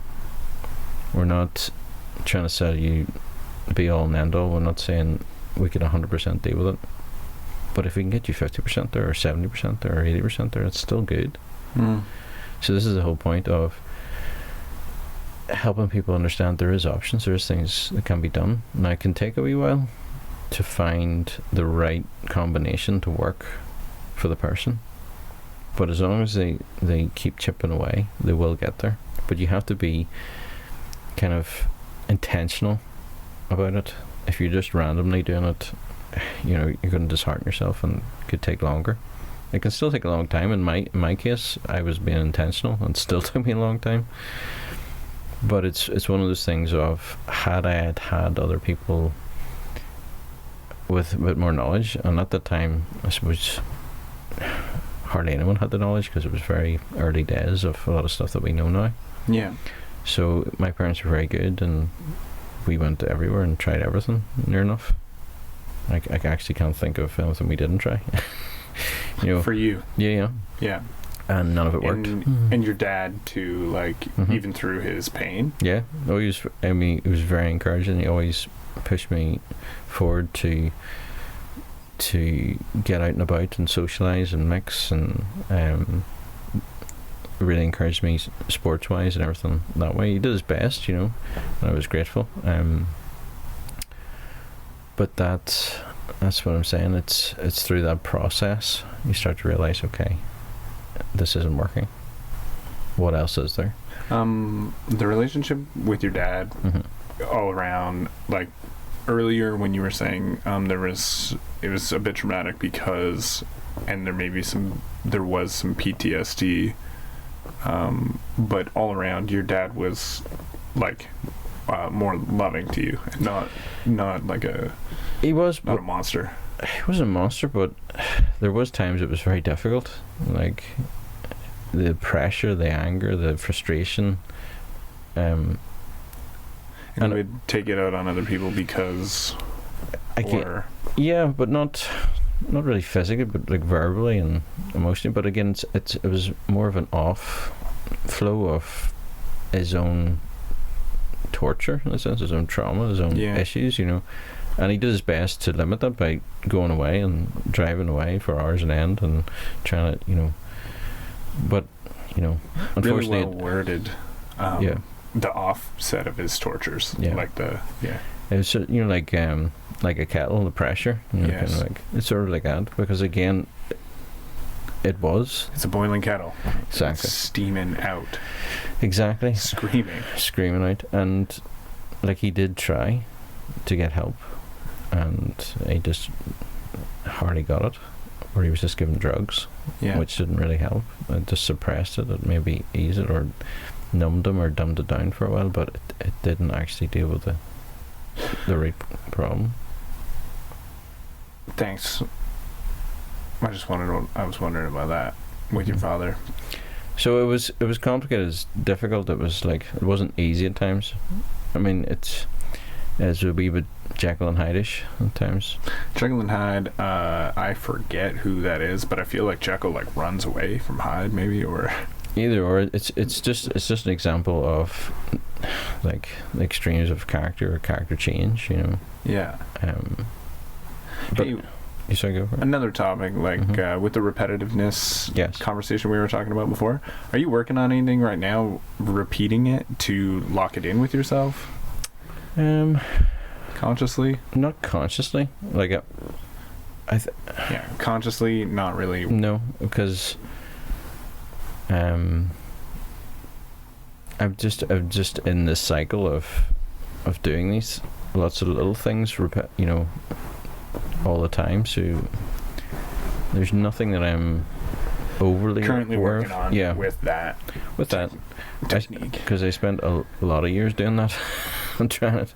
So I think of... You got an example of some of the things you were working on over the lot of years? But, you know, it could be a bit of a pressurized question, but it's lighter, like, in the fact of just saying, over the years, like, you just try to be better. No, absolutely. And, like, you try to hold that, the right mindsets. It's very general, but, yeah, specifics like particular example. That's why I said when I was talking about words, and I love words and the meaning of words and people's names and where they come from. Languages. You were saying. Fascinated by, again, choices and why people would choose to make certain words and others. And I'm saying all that in the context of, had someone asked me, was I afraid of anything as a kid, I would have said no. I wasn't even afraid of death, and that wasn't honest, even to this day. Like, the idea of me dying as a kid, I was aware of, because the troubles and the bomb and stuff, and I was like, but I actually never had an issue with that, because as a kid, I just thought, oh, well, I'll die and I'll go to heaven and I'll be with God and I'm totally fine. Yeah. Genuinely, I never ever had one problem with that. I didn't particularly like snakes or other stuff, but I wouldn't say I was a fear of it. I wouldn't, So that's what I'm saying. As a kid, if someone said to me, "Do you have a fear of anything?" I would have went, "No." But go on. Again, my perception of what fear was like someone like shaken or paralyzed or like having a very strong physical reaction. But I didn't realize I did have fears. But I didn't call them fears. I called them concerns. Okay. That's what I'm saying. I used a different word, different terminology. Yeah. But when I came to the realization that, fear is like a sliding scale, and I was imagining the top end of the scale as being fear, and I didn't have that, but I did have a lot of fears. But the way some people can have like one big massive fear, I had lots of little fears. Like they were half an inch thick, half a centimeter. Nice. But they were a mile long. Oh gosh. So when you total them all up, it would be the equivalent of having like one massive fear or a couple of massive fears. And I just suddenly realized my whole mindset was, again, because of PTSD, hypervigilance, like I was spinning plates, I was managing lots of little concerns. Worries. Hypervigilance? Yes. What's that mean? Hypervigilance is like you're constantly always on. Okay. On threat mode. It's like constantly like watching, looking, considering, you're overly analytical. You're thinking through loads of scenarios. You're trying to protect yourself. You're trying to think of what to say and different. That was me, and that was my normal, and I didn't realize it. So, you're not saying you're afraid of anything, but you do have concerns, and then. But it was fear. Right. So that's what I'm saying. When you have clarity on what it is, it helps you deal with it. And that realization really shifted things for me, because I was like, whoa, okay, I do have lots of little fears, but they're fears. When did that realization happen? Again, in my teens, gradually, on certain areas, and then I realized, it's in this area too, and this, and I was like, oh, flip. Yeah, and I started to kind of slow down my thinking, and where my brain went, and the scenarios and the different things, I sort of like zoomed out at 10,000 feet, and saw it for what it was, and was like, it's no wonder I'm tired. I'm trying it, and I realized it was a defense mechanism. I used to be quite a perfectionist as a kid, but again, it was because I was trying to avoid criticism. Mm-hmm. Again, a defense mechanism. It was a fear. Yeah, but I would never have called that a fear. Yeah, because I wasn't like in terror. I wasn't like I wasn't sweating. I wasn't like having bad dreams. I wasn't like hyperventilating or anything. I would have thought, no, it's just a wee, a bit of a concern, but it's not a big deal. But it actually was more than I realized, because mentally I wasn't stressed or feeling, but physically I was responding. And when I started to realize I had been disassociating, I had been trying not to feel and kind of bracing myself from criticism and other aspects, I was like, whoa, okay. I started to understand this has contributed to me being ill and me staying ill, and harder to get out of it, because I'm burning through so much. And it's those kind of contrasting, things that whenever you see it for what it is, you're like, okay. Like I said before, the map isn't the territory, but the better the map, the better you're able to navigate the territory. And I didn't have a good mental map of what was going on to the reality of the territory, but the more I did, the better it was able to navigate situations and what was going on, because I started to realize, okay, I can compare something here. So this is getting me on, I hope I don't lose it, but when we're growing up and we're learning words, yes, we have our own definition, and then Yep. sentences turn into whatever they do for you. Yes. We come from different places, and that can change what one sentence can mean to another. And Exactly. it's for communication purposes. When you were a teenager, it became advantageous to change the definition of what fear meant to you It wasn't just I was changing the definition. versus concern. Yeah, I wasn't just doing it because it was advantageous. It's sort of, because that would imply sort of I was intentionally manipulating it to better myself or to help, which in one sense would be okay, but it wasn't the thought process, it wasn't the motivation. It was, how could I put it, I noticed, like I said before, my grandparents using different words, the Ulster Scots, the different definitions. I was trying to find out what was true, okay, rather than just subjectively, I say this, that someone says that, but where did it come from? What was the original meaning? So I was looking for something outside of myself that was more stable, because internally I was all over the place, right? So I was looking for some kind of foundational grounding, something I can go, okay, this isn't just me. Because see, part of my problem was I suffered from doubt an awful lot growing up. I didn't quite have a certainty about things, and it frustrated me. I didn't like the feeling of and again, it was still a perfectionist. That like gets Chris, carried on with people for a long time. 100%. That's literally, we have to work on that still. Exactly. I do. 100%, but mine was probably quite hyper, because I was, again, hypervigilant, PTSD. Freaking out and had 50,000 concerns. Yeah, but that's what I'm saying. I wouldn't have called it freaking out. Yeah. That's what I'm saying. I was actually, in my head, in one sense, quite chilled, but I was actually just more exhausted.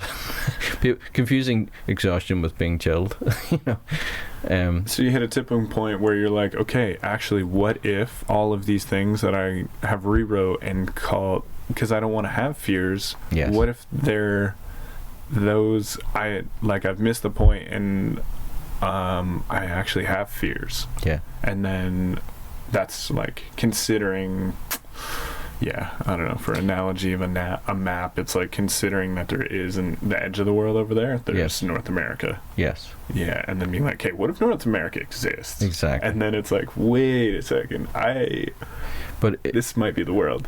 Exactly. So this is my point of view of, essentially, we're all How old were you when that happened? Like 15? Well, it was gradual. It wasn't like one day or one time. It was over a period of time. No, it was punctuated with certain kind of moments of but it's a gradual accumulating. It's like a compounding. So it was just one of those things. If you start to go, okay, you've seen it in one area, and that's where I was saying I started to realize that's where the perfectionism aspect of me was coming from, because it was the doubt that I had, and then getting criticism that at times wasn't, well, it definitely wasn't constructive. And it's one of those things of, I realized that a lot of what was happening was defensive. I was trying to protect myself, and I was actually trying to find truth in order to get rest. I was trying to find something outside of myself that I could kind of go, okay, it's not me. It's not just me subjectively thinking this. It's not me just wanting to think this to suit myself. Right? And that's where the difference was. I was trying to find something, okay, I need to conform to whatever it is, rather than trying to make it to conform to me, because it wasn't working and there was too many things, and I didn't know. So through that process of trying to understand, how can I know I'm right? How can I know it's true? Because I was doubting my own doubt. You know, I actually thought I was going mad at one point, literally, not an exaggeration. It was so difficult, and it was going on for so many years. I was like, I seem to be stuck in this loop, and I genuinely considered to myself, is this the early stages of madness? Because the thoughts, it was like an open tap. It was just, like a Flickr book, like a Rolodex or Flickr book. Sure, yeah. It was like that in my mind. It was just trying to get it to slow down, trying to get things in place, and everything I seemed to try didn't seem to be working, and I was like, I felt stuck, and that's why I would just kind of try and escape from that and just focus on something and read on something and do, and that's why I learned some of these things by accident out of desperation. And it was only as time went on I started to realise, oh, I don't really have that problem anymore. How did that go, or what happened there? And sort of like looking back, realising, what did I do? And I started to see these patterns. I was like, oh. And then I started to be more intentional about, maybe that's the reason why. And I tried it, and it's like, oh, that was working. And that's why I came to the realisation of some of these things, because of, I was like, and it started to bring me a lot of like peace and calm, and I felt like, okay, I've actually achieved something worthwhile, you know, because I felt like a failure and not useless, and why am I even here? Because it just seemed like, was this lesson in this madness a part of a necessary step for the like, where was it in time versus the tiredness? It was parallel. It was all happening at the same time, all through my teens, and so it was very intense. And then the madness you were talking about, or the questioning of the madness, it looked like a ton of thoughts, constantly, like being on a lot of caffeine. Yeah, and I've never been on heroin or cocaine, but I can imagine it would be like that, and steroids on top. Like it was like full open throttle. Maybe without the heroin, because I'd be chilling a bit.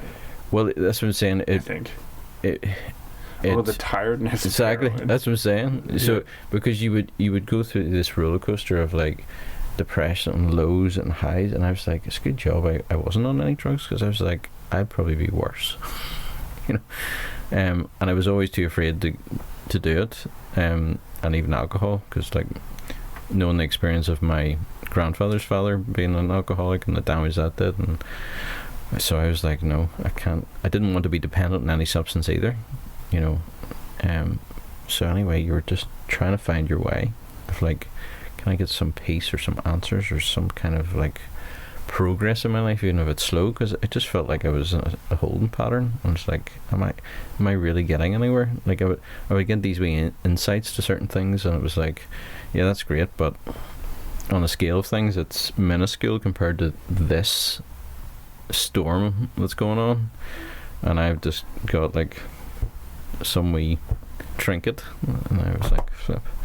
But anyway, you push it to one side and go, it's better than nothing. And I just, out of desperation, sort of like crawling through and sort of trying to find some kind of like, to distract my attention away from, and learn stuff, and to fill your days from also trying to figure out what's wrong with your intestine, which like, yes, it does just take some hours in the day, but you can't think about it all day. You got to try to enjoy yourself, and there's got to be a reason to want to live.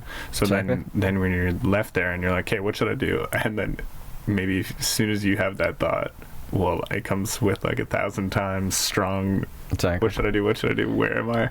And what is this? What is even, or not what is the point, but like, whatever it could have been coming at you as a young man. It's because the problem was, again, if I overexerted myself, I got punished. Like, I suffered, and it took me ages to recover from it.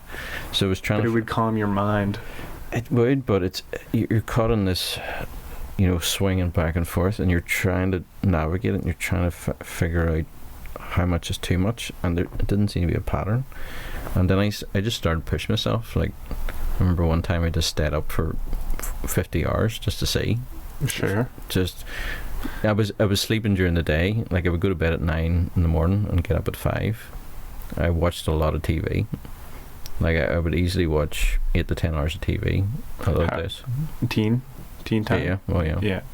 And it was good in one sense, because that was my social life. I wasn't, you know, I barely seen anyone, you know, and after a while, like I haven't actually watched barely any TV in the past 20 years. I kind of did my quota all those years. Yeah. I kind of filled up. Yeah. But there was some great TV, to be honest, in those days. There was a lot of no, I know it seems like everyone says it, but in the 90s in particular, fucking great TV. there was like documentaries, and I love documentaries. Like, it was everything I was interested in, all the weird and wacky stuff, every kind of topic. And there was Horizon and Equinox and QED, and they were 3 really amazing This is documentary. like cable or satellite TV in the net? No. Well, It was no. just Flickr. TVs. BBC Channel 4. Sure. Fantastic. They were really, for me, as a kid, it was like, Oh, you'd This is watch my- them all night too. yeah, it was my In bread. this phase, in a way. Yeah, exactly. Yeah. It was my bread and butter, and also comedies and different other things. Just like that was your social life, you know, for me anyway. For you. But that was Um, the whole point of me discovering these things in the process of trying to manage the madness and the desperation. We're gonna get into, like, I want to ask more about your past life, and I want to, like, I'm gonna dissect more into, like, even kind of the nature of food and like what people should be eating if they're feeling a certain way. Like, just there's so much to dig into. I just want to say that if this mic goes again, I think we're gonna be done for today. Sure. So we're doing like a little right now. Love you guys. Thanks for listening. And it's Bestie. Yep. And it's like, I'm glad we got our... I'm not like ending it until the mic ends. That's fair But enough. I just want to be welcoming to the fact and being congratulating or like loving to everybody who's here. And then also being like, we just met at the health food store, and then the life path is going to be really interesting to get into another time, and it'll be a solid without batteries crashing time. This is just like a taster, an introduction. Yeah, fun taster, and the realness of like our ghetto studio. Fair enough. Yeah, finding out more about your past, and then I'm interested in like then how you ended up at the store, and then but then for now with the microphone battery that's lasting, we don't even know for how long. What's going on these days, and like how you feeling now? Like, Substantially better, as you can imagine, compared to those times, which were just incredibly intense. and yeah, another big topic which we brought up at the store was you're working on well, I don't know how hard you're working on it, but it's been on the back burner, the like political campaign. Yeah, well, Or the political idea. in all those years of being a big history buff and looking at religion and politics and everything else, and I watched a lot of political programs too growing up and amongst the documentaries. And when people, I hate politics in one sense, and when people say that, I kind of agree with them, but I'm also fascinated by it. I hate it enough to want to do something about it, because for people to say they're not interested in politics, they're not interested in the nonsense of it, but everyone is, because politics is to do with people. If you're interested in people, that is politics. Politics is all about the boundaries and how do we negotiate relationships. That's all it is. Politics right now, when someone like works towards in university to get to a place of politics within, like, news is crumbling, and we're in a funny time now where politicians and politicians and being a politician, therefore being like political, like a lot of these people they're not even focused on how people are being or like the well-being of people. They're more just trying to find a way to levy power and make a bunch of money. And then so when I was never interested in it until it started. I realized it affects me. Exactly. And then I want to know their tricks.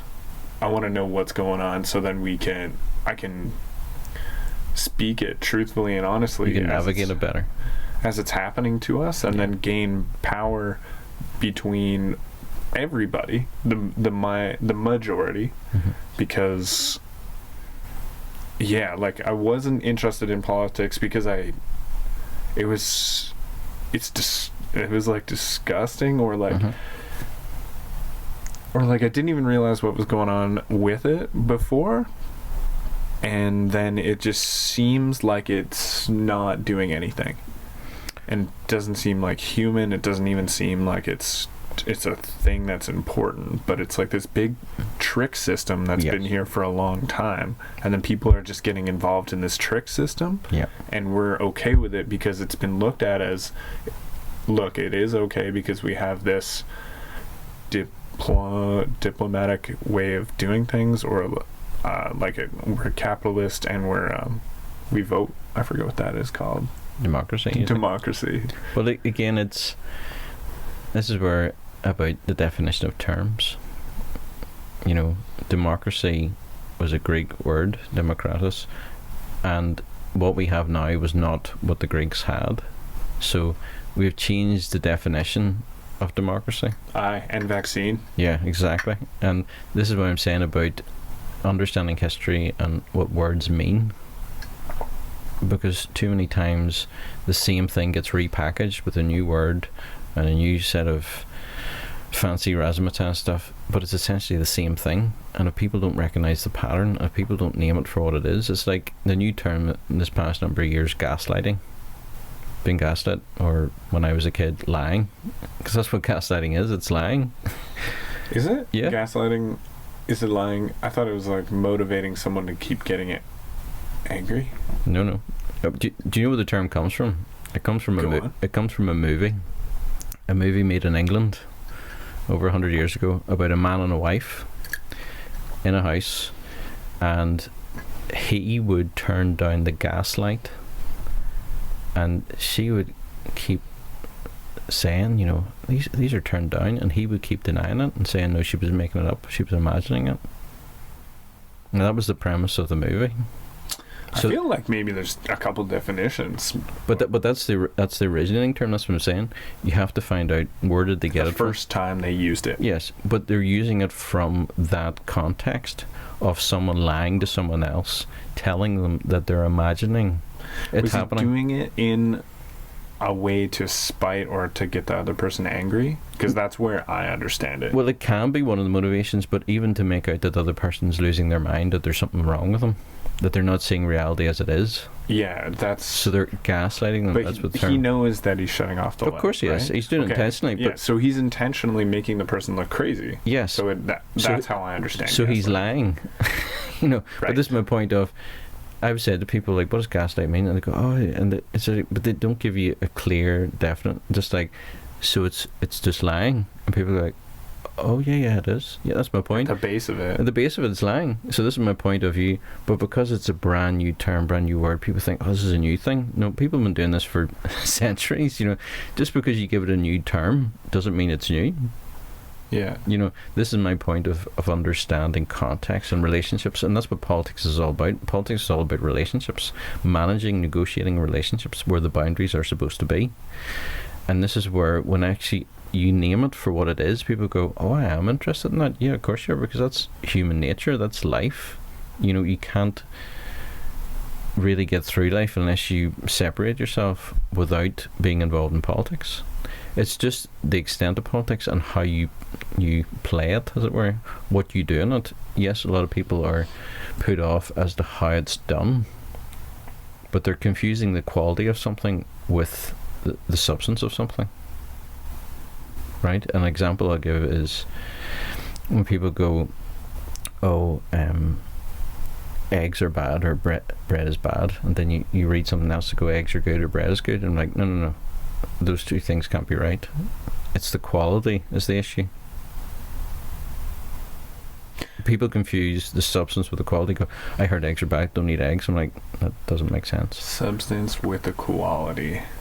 The substance. Saying it's good or bad. Yeah, you like, could define it as the substance is good or bad, or the quality is good or bad. Yes. But we should look at the directing towards quality. Exactly. Being good and bad. It's what I would call block thinking. Okay. It's like when people say, "Oh, black people are this." It's like, that's block thinking. It's not black people. Yes, certain black people or white people are this way. It's like, it's not white people. It's certain white people. It's the quality of it. So, how does this relate to the politics thing again? The politics again is to do. How did those eggs? Yeah. Good and bad eggs. Well, it's from the point of view of when people make these blunt statements, these absolute statements, without any context, without looking at variables. and they go, this is wrong, this is bad. I'm like, whoa, you know, zoom out, look at the words that they're using, look at the wider context, and go, they're trying to get something. Everyone's trying to get something. So am I. Everyone has bias. It's just being aware of your bias and being honest about your bias and going like, this is my bias, this is where I'm coming from. Yes, I want something, and this is what I want. And you want something, and we're looking for a win-win situation. We're looking for something that both of us can benefit. We may not get everything that we want, but let's see how much we can get, you know, in a win-win. And essentially that's how it should be, but what it turns into is a gaslighting game. This is like what you were saying earlier in the shop when we talked just yesterday, I think, or 2 days ago. 2 days ago, you were saying that you would like to bring the idea more of when we're not both, like, I'll say what I remember, but we're not both going to meet eye to eye, but let's meet where we have similarities and actually do them. Exactly. Rather than argue. And an example for that is like, what about the well-being for kids? And then I guess maybe it can also get dissected in there. It's like, well, I think this is well-being and I think this is well-being, and those don't meet. So then where do we meet with well-being? Maybe the kids need good food, and it's like, okay, what's good food? We do meet there. Now let's do it. But definition of terms, that's what I said when we were talking before. These broad stroke statements like, you know, education and health, and everyone goes, yeah, I'm like, yeah, but what does that actually look like? What's your definition of what that looks like? With even more definition, you said earlier, you're like, people just get excited when it says like, we are gonna get better education for your kids. Yeah. And then everyone's like, everyone, and you're like, I'm voting for him. Yeah, but then you go, okay, what does better education look like for you? And then people start to break, oh, that's not better, you know. And this is the problem is better education for the Chinese. Exactly. Like it's one of those things. Perhaps one person thinks, oh, I want my kids to learn Chinese. That for me is better education. Another person goes, no, I want them to learn French or and you're like, this is the problem. People don't ask enough questions. They don't try and get into detail, and you can't do everything down to the minutiae of every single detail, but you need to get a lot more information.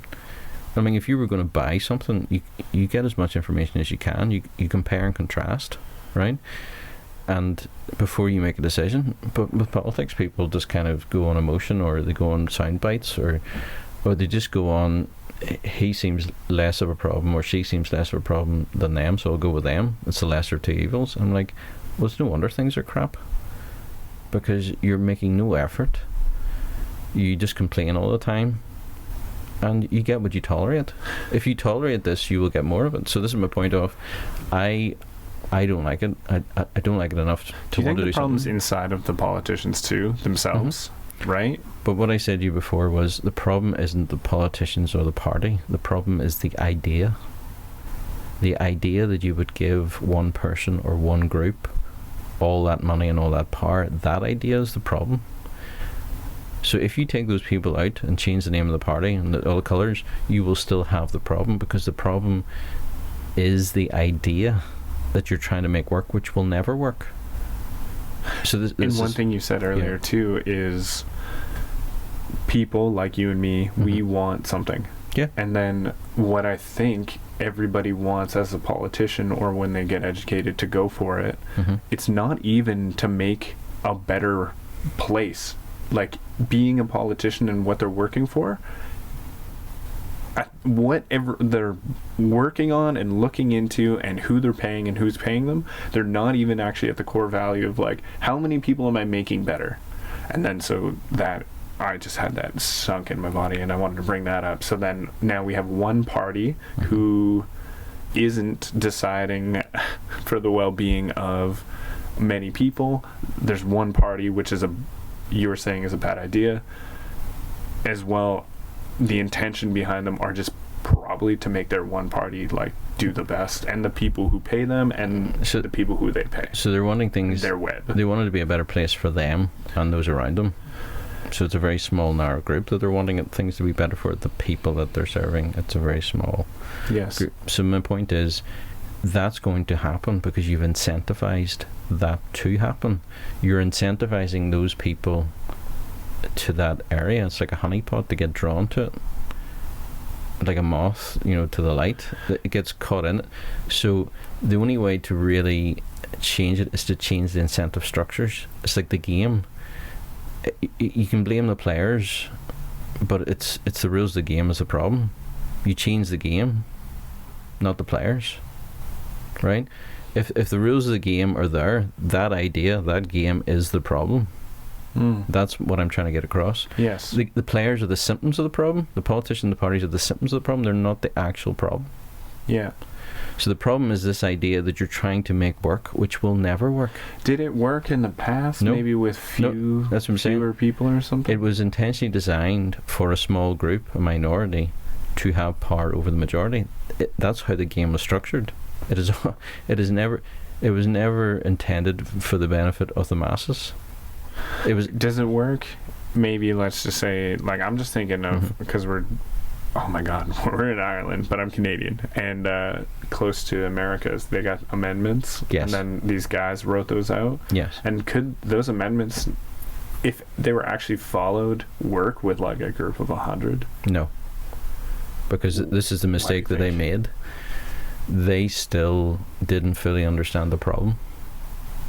That's why we see America as it is. And they came from like England. Exactly. Like they're under that influence, and when you're inside of this game and grew up in it, you play it. And you don't realize, even subconsciously, and even though you're getting rid of a lot of the rules, you haven't got rid of all of them. And that was the problem with the American model. They did a good in recognizing quite a few of the problems, but they were more the symptoms of the problems. They put amendments and different things in, checks and balances, but the fundamental root problem they missed. And this is why we have what we have, because again, they didn't fully see what the problem was. And then you want to enter politics? Yes and no. And that sounds a very politician answer, but I'll expand upon that. I'm already in politics. That's what I say, reframing. I'm already in government. Okay. Everyone's in government. You're in government. You're in politics. Whether you realize it or not, whether you like it or not, you are. When you get a SIN number, a serial number for your country, but you're like involved in that system. Yeah, but it's beyond that. It's widening the scope of. It's not us versus them per se. It is a little bit, but it's not that they're in government and we're not. How I would reframe it is everyone's in government, but different levels of government. For a start, you govern yourself, right? Self-governance. Sure. Right? So there's a government there. If you had married and had kids, you would be governing your kids. There's another level. If you're in business and you have employees, there's another level of government, right? So there's multiple levels of governance. Everyone's in government, even if it's just over yourself. Right? So there's layers and amounts of government people are in, which is a different way of framing it, understanding it, okay? So it's not a question of, do I want to be in government? I'm already in it. All I'm asking for is another level of governance than what I'm already doing. And what I'm asking is for that governance to be broken up and spread, right? So instead of having one group having all the money and all the power, as much as possible, we can't do it with everything, but split it between several groups. So how would you do that? In the sense of, under the current system, you vote, and whoever gets past the post or gets the majority has the lead. And in certain systems, there's a power sharing issue goes on, but it's still messed up. It's still not great, because again, you're still giving too much power to one group to carry the lead, right? So my idea is to spread that in the sense of, just like we have KFC and McDonald's and all those other different fast food chains, Burger King and so forth, they all roughly do the same thing, right? Yeah. But imagine if you had to vote for one of them to be in charge for 4 years to only supply you fast food for those 4 years. Does that seem logical? No. Take for example, if you had Walmart or Target, or those different stores are here. You have Marks and Spencers, Tesco's, Sainsbury's. Imagine if you had to vote for one of them to be your supermarket for 4 years. Does that make sense? Yeah, no. No, exactly. Sounds illogical. Exactly. So this is my point. What I'm asking to be done is already being done in the business sector, right? And what you're noticing, or what you would like done? What I would like done. In the political sector, right? We used to have a feudalistic system. We used to have a single state religion. We've come away from those two things. Is it perfect? No. But it's a damn sight better than that. So in the religious sector too, if you want to be whatever, if you want to change, you don't have to wait, you don't have to vote to change. You just change. There's multiple parallel systems at the same time. So what I'm saying is, people will say to me, well, where has it been done before? Well, no one's done this before in this area. It has been done before in other areas, so it's a transferable skill. So this is my whole point of what we see every day and what we're doing every day in these other two areas. Apply the same principle to politics.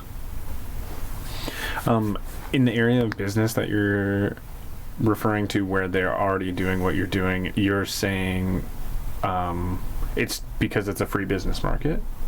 Or well, see, free is a relative term, and this is what annoys me about the whole socialism capitalism debate, which would be a whole separate podcast on its own. I need clarification on how the business. Maybe I just don't even understand rules, or like, where do you make the relation for how the political system should aim to be, which I agree and I understand. Yeah.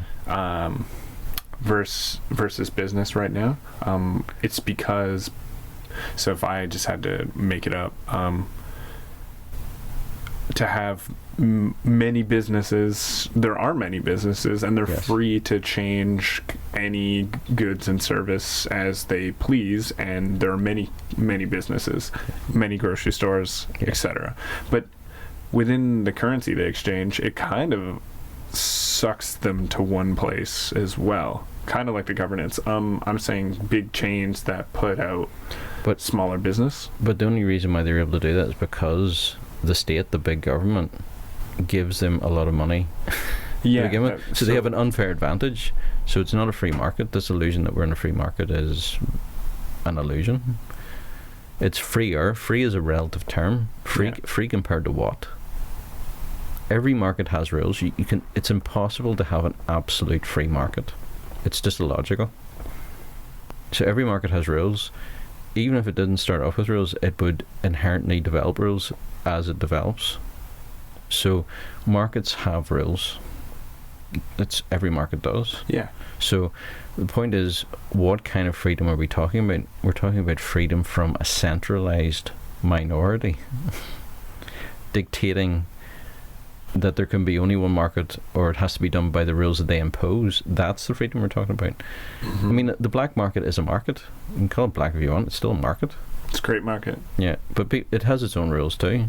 And again, it's filling the void of things that are not allowed in other markets. Yes. Right. So we already have these competing markets. We already have these things going on. Whether you like it or not, it's happening. It's reality. And this is the difference between being descriptive and being proscriptive.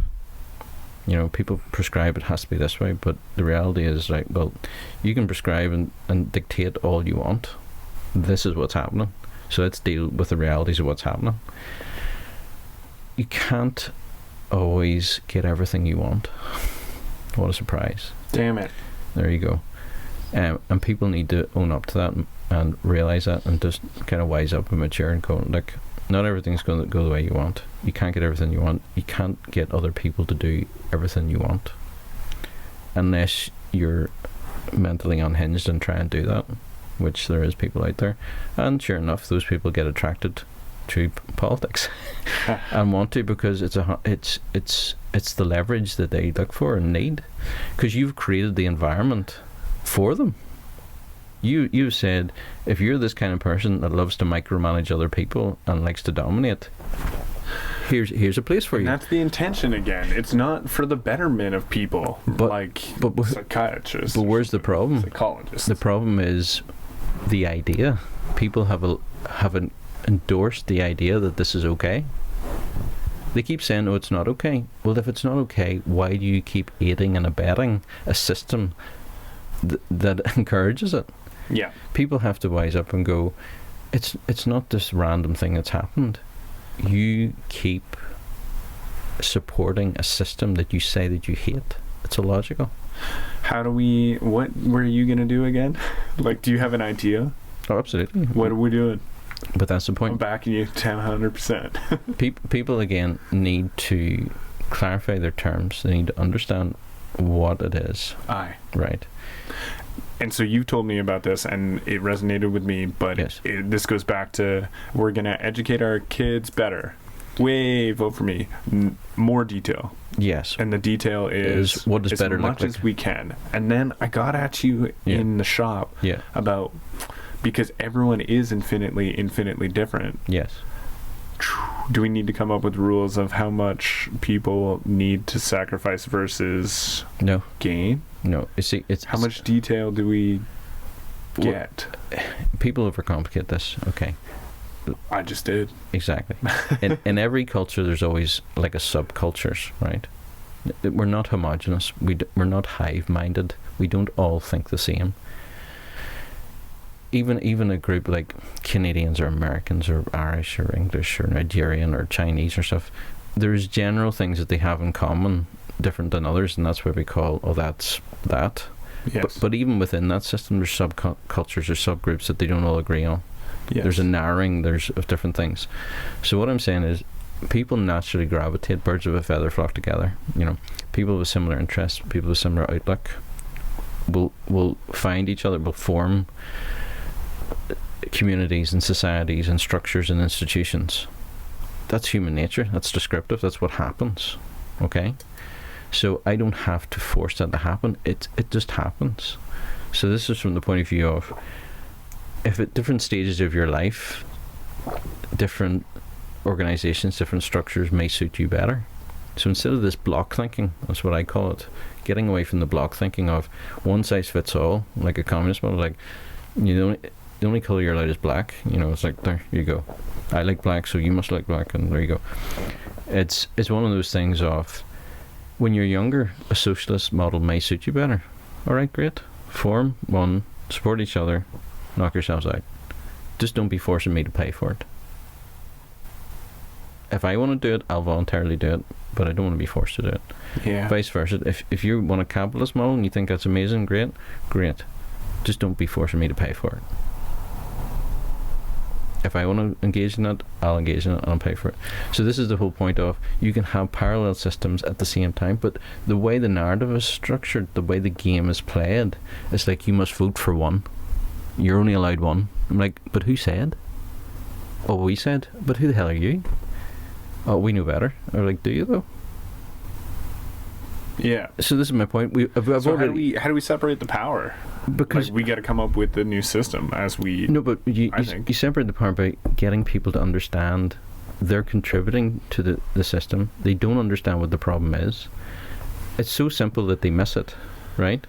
If they just take a moment to understand the problem and then go, okay, what do we do now? Well, self-organize.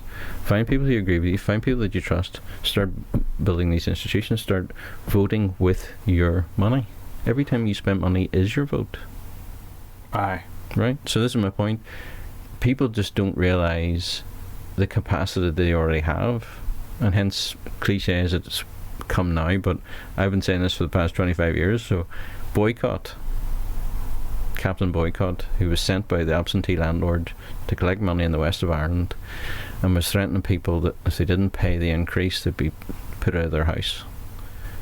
Then they all suddenly realised there's more of us than there is of him and the landlord.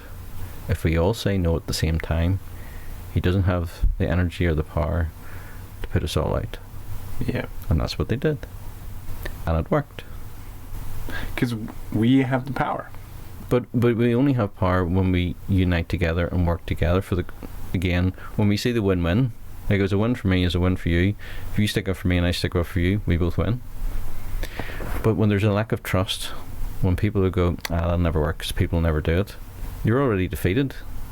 You've already lost here. How many people do you need to be friends with? Need to be, I guess, like, in the getting together with the birds that flock together. It's ratios. So it depends on the context. So it depends on who you're up against. It depends on what kind of numbers they have. So there isn't this is the number. Well, it depends on the context. So if there was 10,000 people that were in the government and, say, the army, well, you need at least 10,000 people. Yeah. Preferably more, but you don't need like 1 million people. 1 million people would be great, but 100,000, a 10 to 1. And then that's your tribe, is the million. Like, if it became the million, then that's your tribe. But the problem is, you see, this is where people, minorities, this is where, like, monarchies, elites, people with a lot of power, they get away with it because they sow discord amongst the majority. They bring imperial divide and conquer. They bring in other nationalities, they bring in other variables, other religions, other belief systems, and it's harder to get cohesion, it's hard to get agreement. Yeah. So it's easier to have a majority to rule over if they're divided. Yep, divide and conquer. I'm well aware of it now, and I see it more and more, and I see it within like recent times with recent large things that have happened and the pandemic. Exactly. But people sowed or destroyed people. People have to take relationships. Yeah, but people have to take responsibility. Is they let that happen? They're supporting an idea that made that a reality. You get what you tolerate. If you keep tolerating it, your words mean nothing. Actions mean everything. And I'm not saying violent actions, preferably not. It's only at an extreme case, but there's enough people to peacefully, non-violently make a difference. If they take personal responsibility and say, you know what, it's up to me. If 1 million people say it's up to me, it's done. Yeah. But people don't. People hold back and go, well, I'm not going to do it because they're not going to do it. And then no one does it. Yeah. And then that's the lamest thing at a party. Yeah. People not going up and dancing. Yeah. But it's like everyone thinks someone else should do it, or they do it first and they'll do it. So if everyone's thinking someone else do it first, then no one does it. Yeah. And this is the problem. And the problem is too where we see it. We're in it right now where we are responsible, and if you are taking action, like, and even me saying I'll follow you. No, but it's not a question of following me. It's following the idea. Right? It's the message rather than the man. It's the whole point of I could be dead and gone tomorrow. So it's not a question of following me. It's following the principles, following the idea. So it's not a question of you following me. It's us together implementing the idea. Yeah, but that's the difference. What about when you need more recruits too? We're trying to implement the idea, like, we lead by example. You do, but it's convincing people that it's worthwhile to change their behavior, to change their actions. Everyone has their own priority list. Yeah. And it's convincing people, put it higher on your priority list. The point is, people go, well, that's as important, yeah, but it's not that important because you won't get off your backside and do something about it. Yeah. Right? Yeah, because they're convinced otherwise by the system that they're born in and the governments that... Or they say, it's no point, they'll never... Like, I had a system they were indoctrinated. I've only ever voted once, and I voted for Brexit.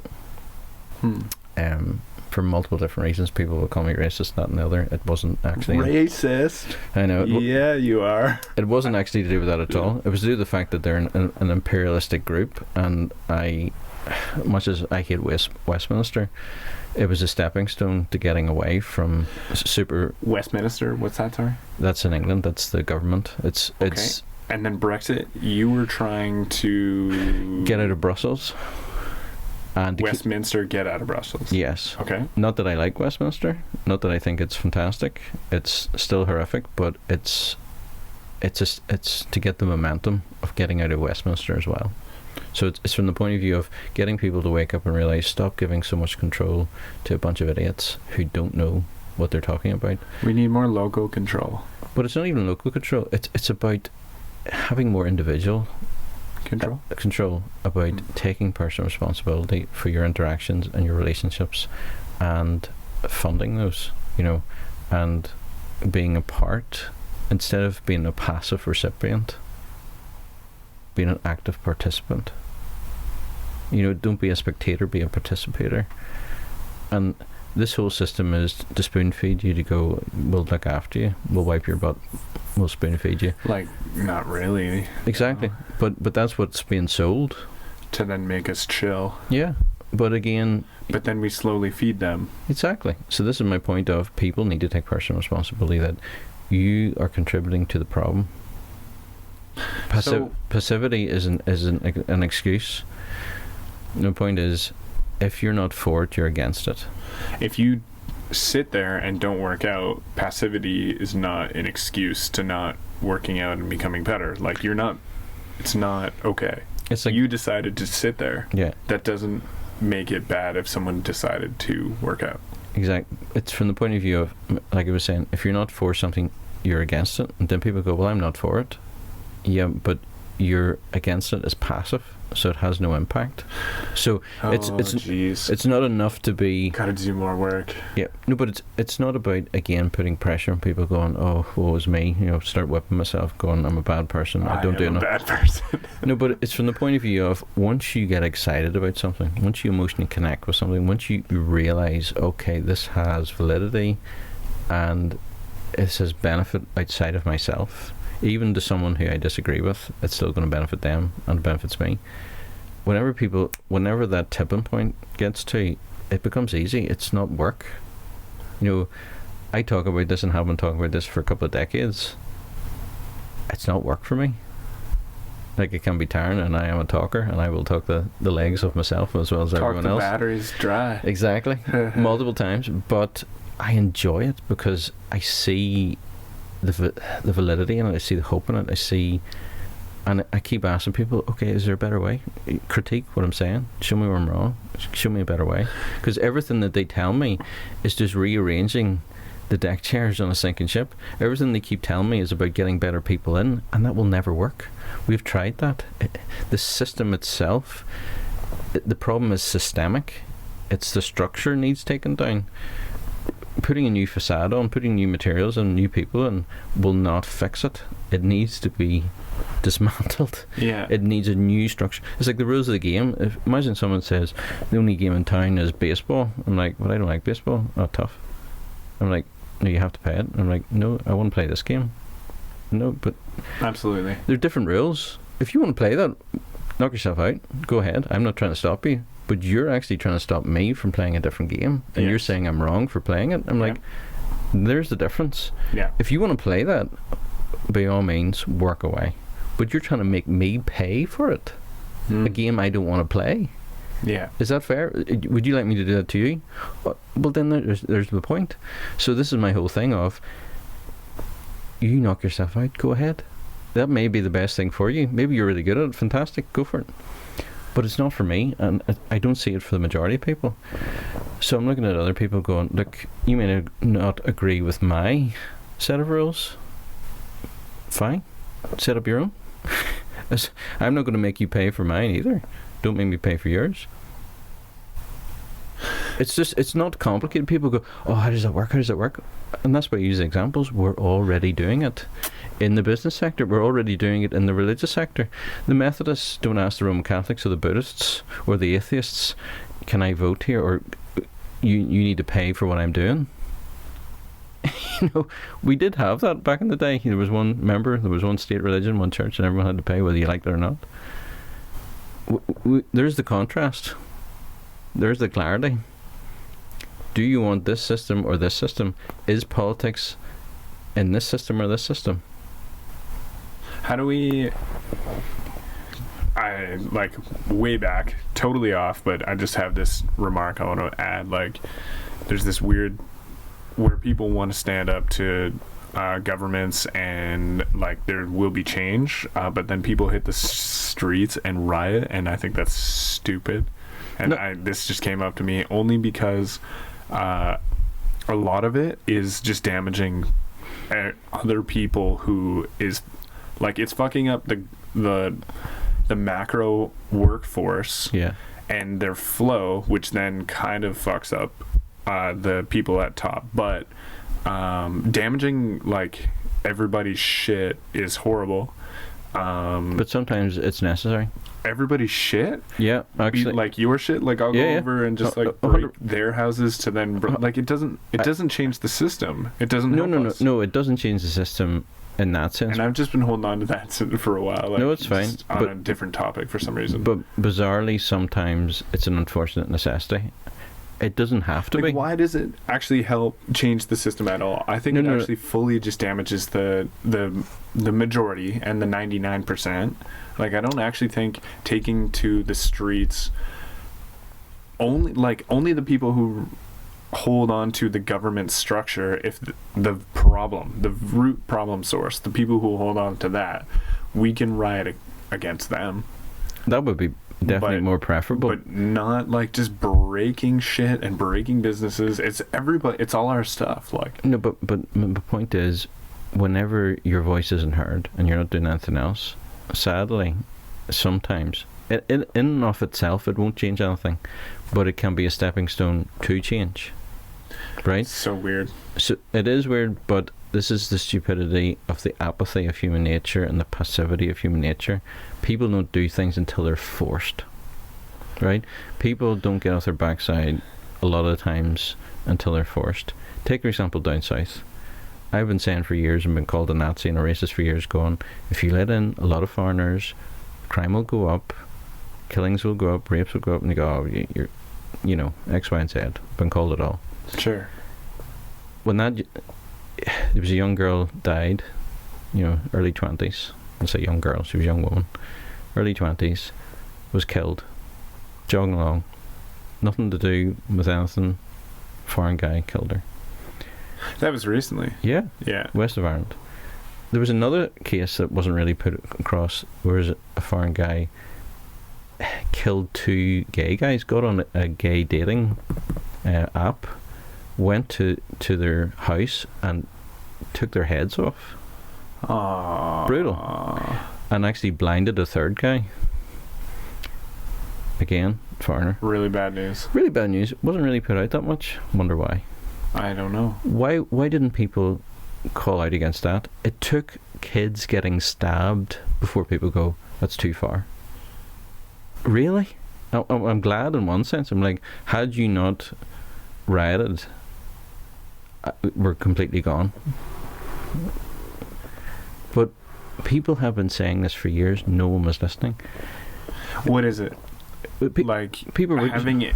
This is a technique of dividing and conquering, having people bring in immigrants to then keep people politically divided or individually divided, but to then be able to have more people in the country, more GDP, and then people are divided. It's not more GDP. Or maybe GDP is the wrong word. It's about keeping the majority poor. It's levelling everyone lower, apart from those at the top.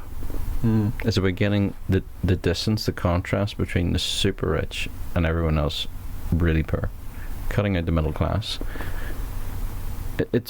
They've done it before. They've talked about it. It's a historical thing. They call it a different name. They call it compassion, and they use religious terminology. You're a bad person, and you need to have this, that, and you need. Like, hold on a second.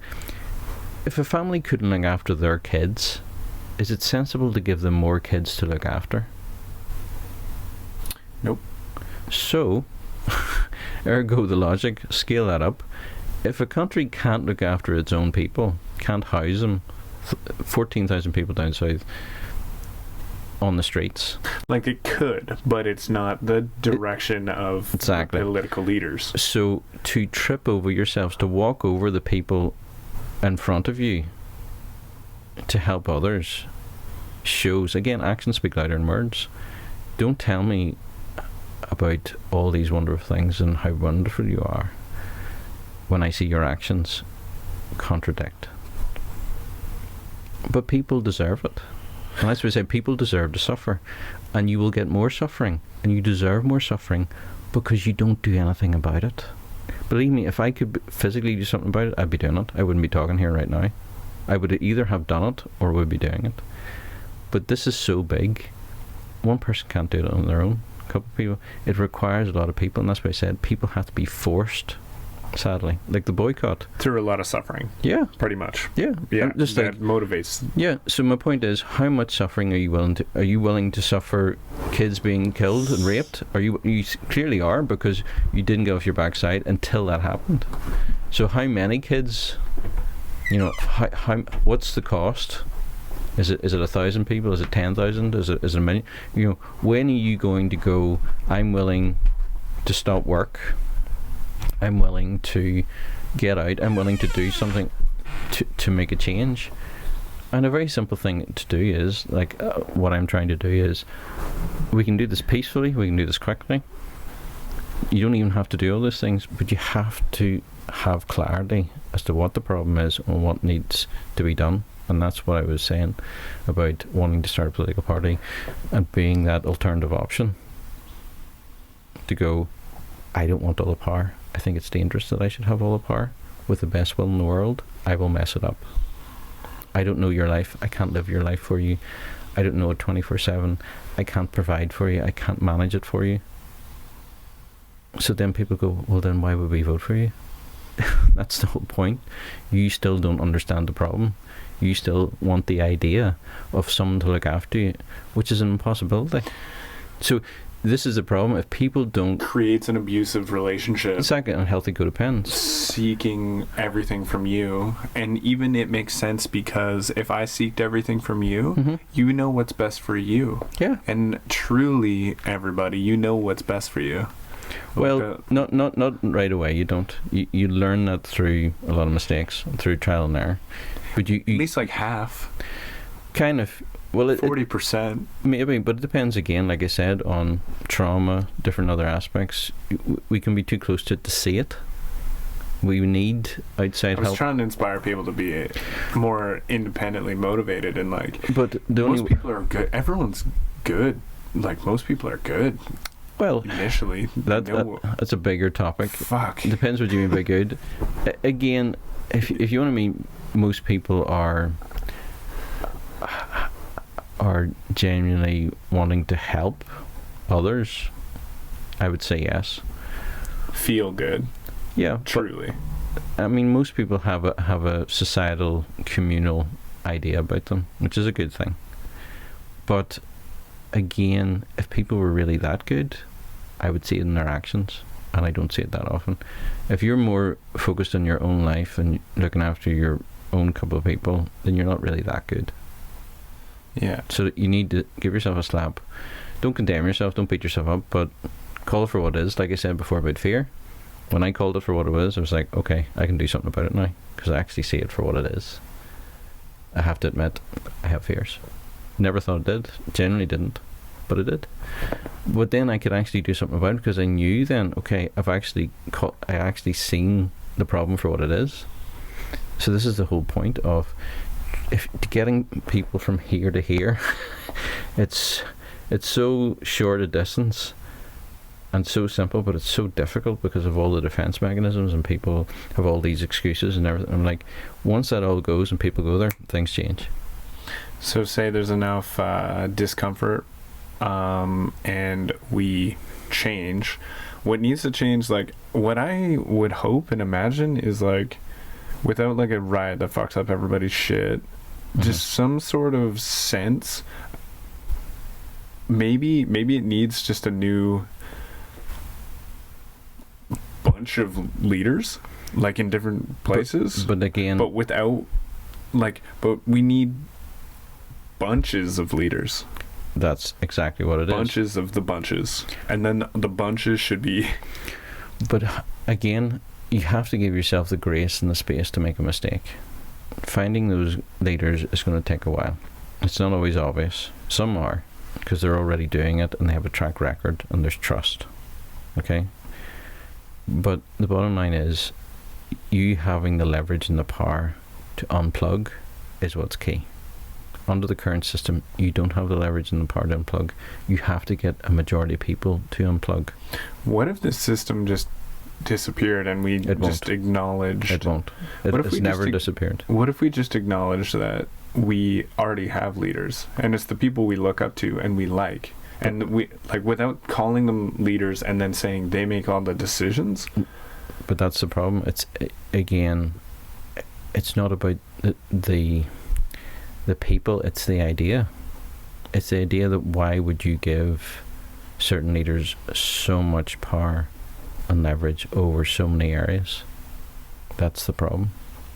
Totally. And then so you're gonna I'm trying to convince people in the sense of once people see with clarity what I'm saying and understand the contrast, then they don't actually need me. They can self-radicalize in the sense they can find other people. They could probably put it across to other people in ways maybe better than I could. But the whole point is when people understand the problem, and there's enough people who understand the problem and understand what the next step is to addressing that problem, things happen. following too much. Not following maybe the people. problem. No, it's not. It's not following. Isn't the problem? It's the lack of thinking is the problem. People, because people feel insecure and people go, I'm not getting this, and they're impatient, and I'm like, slow it down. Just keep going over it. Once you get it, you'll be like, flip, this is so simple. I missed it because it was so simple. I was making it more complicated. I was thinking, no.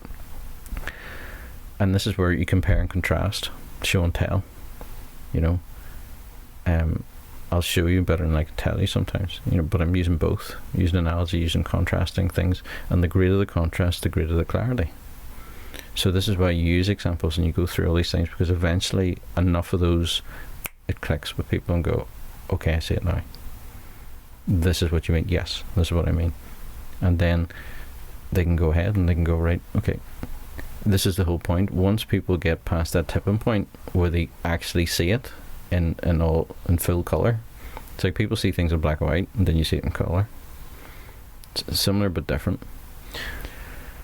So we just moving all not thinking enough, but then people have been telling us that they would take care of us, so then we think they would because we were kids. Exactly. And then we were taken care of, so then we think that we'll get taken care of when they say it, because we want that. That's like playing in the comforts of when we were a child, to then keep us so we're instinctively dependent. But we are kind of being taken care of, not long term. But it doesn't feel like it's gonna work. But like somehow people think enough just to get by.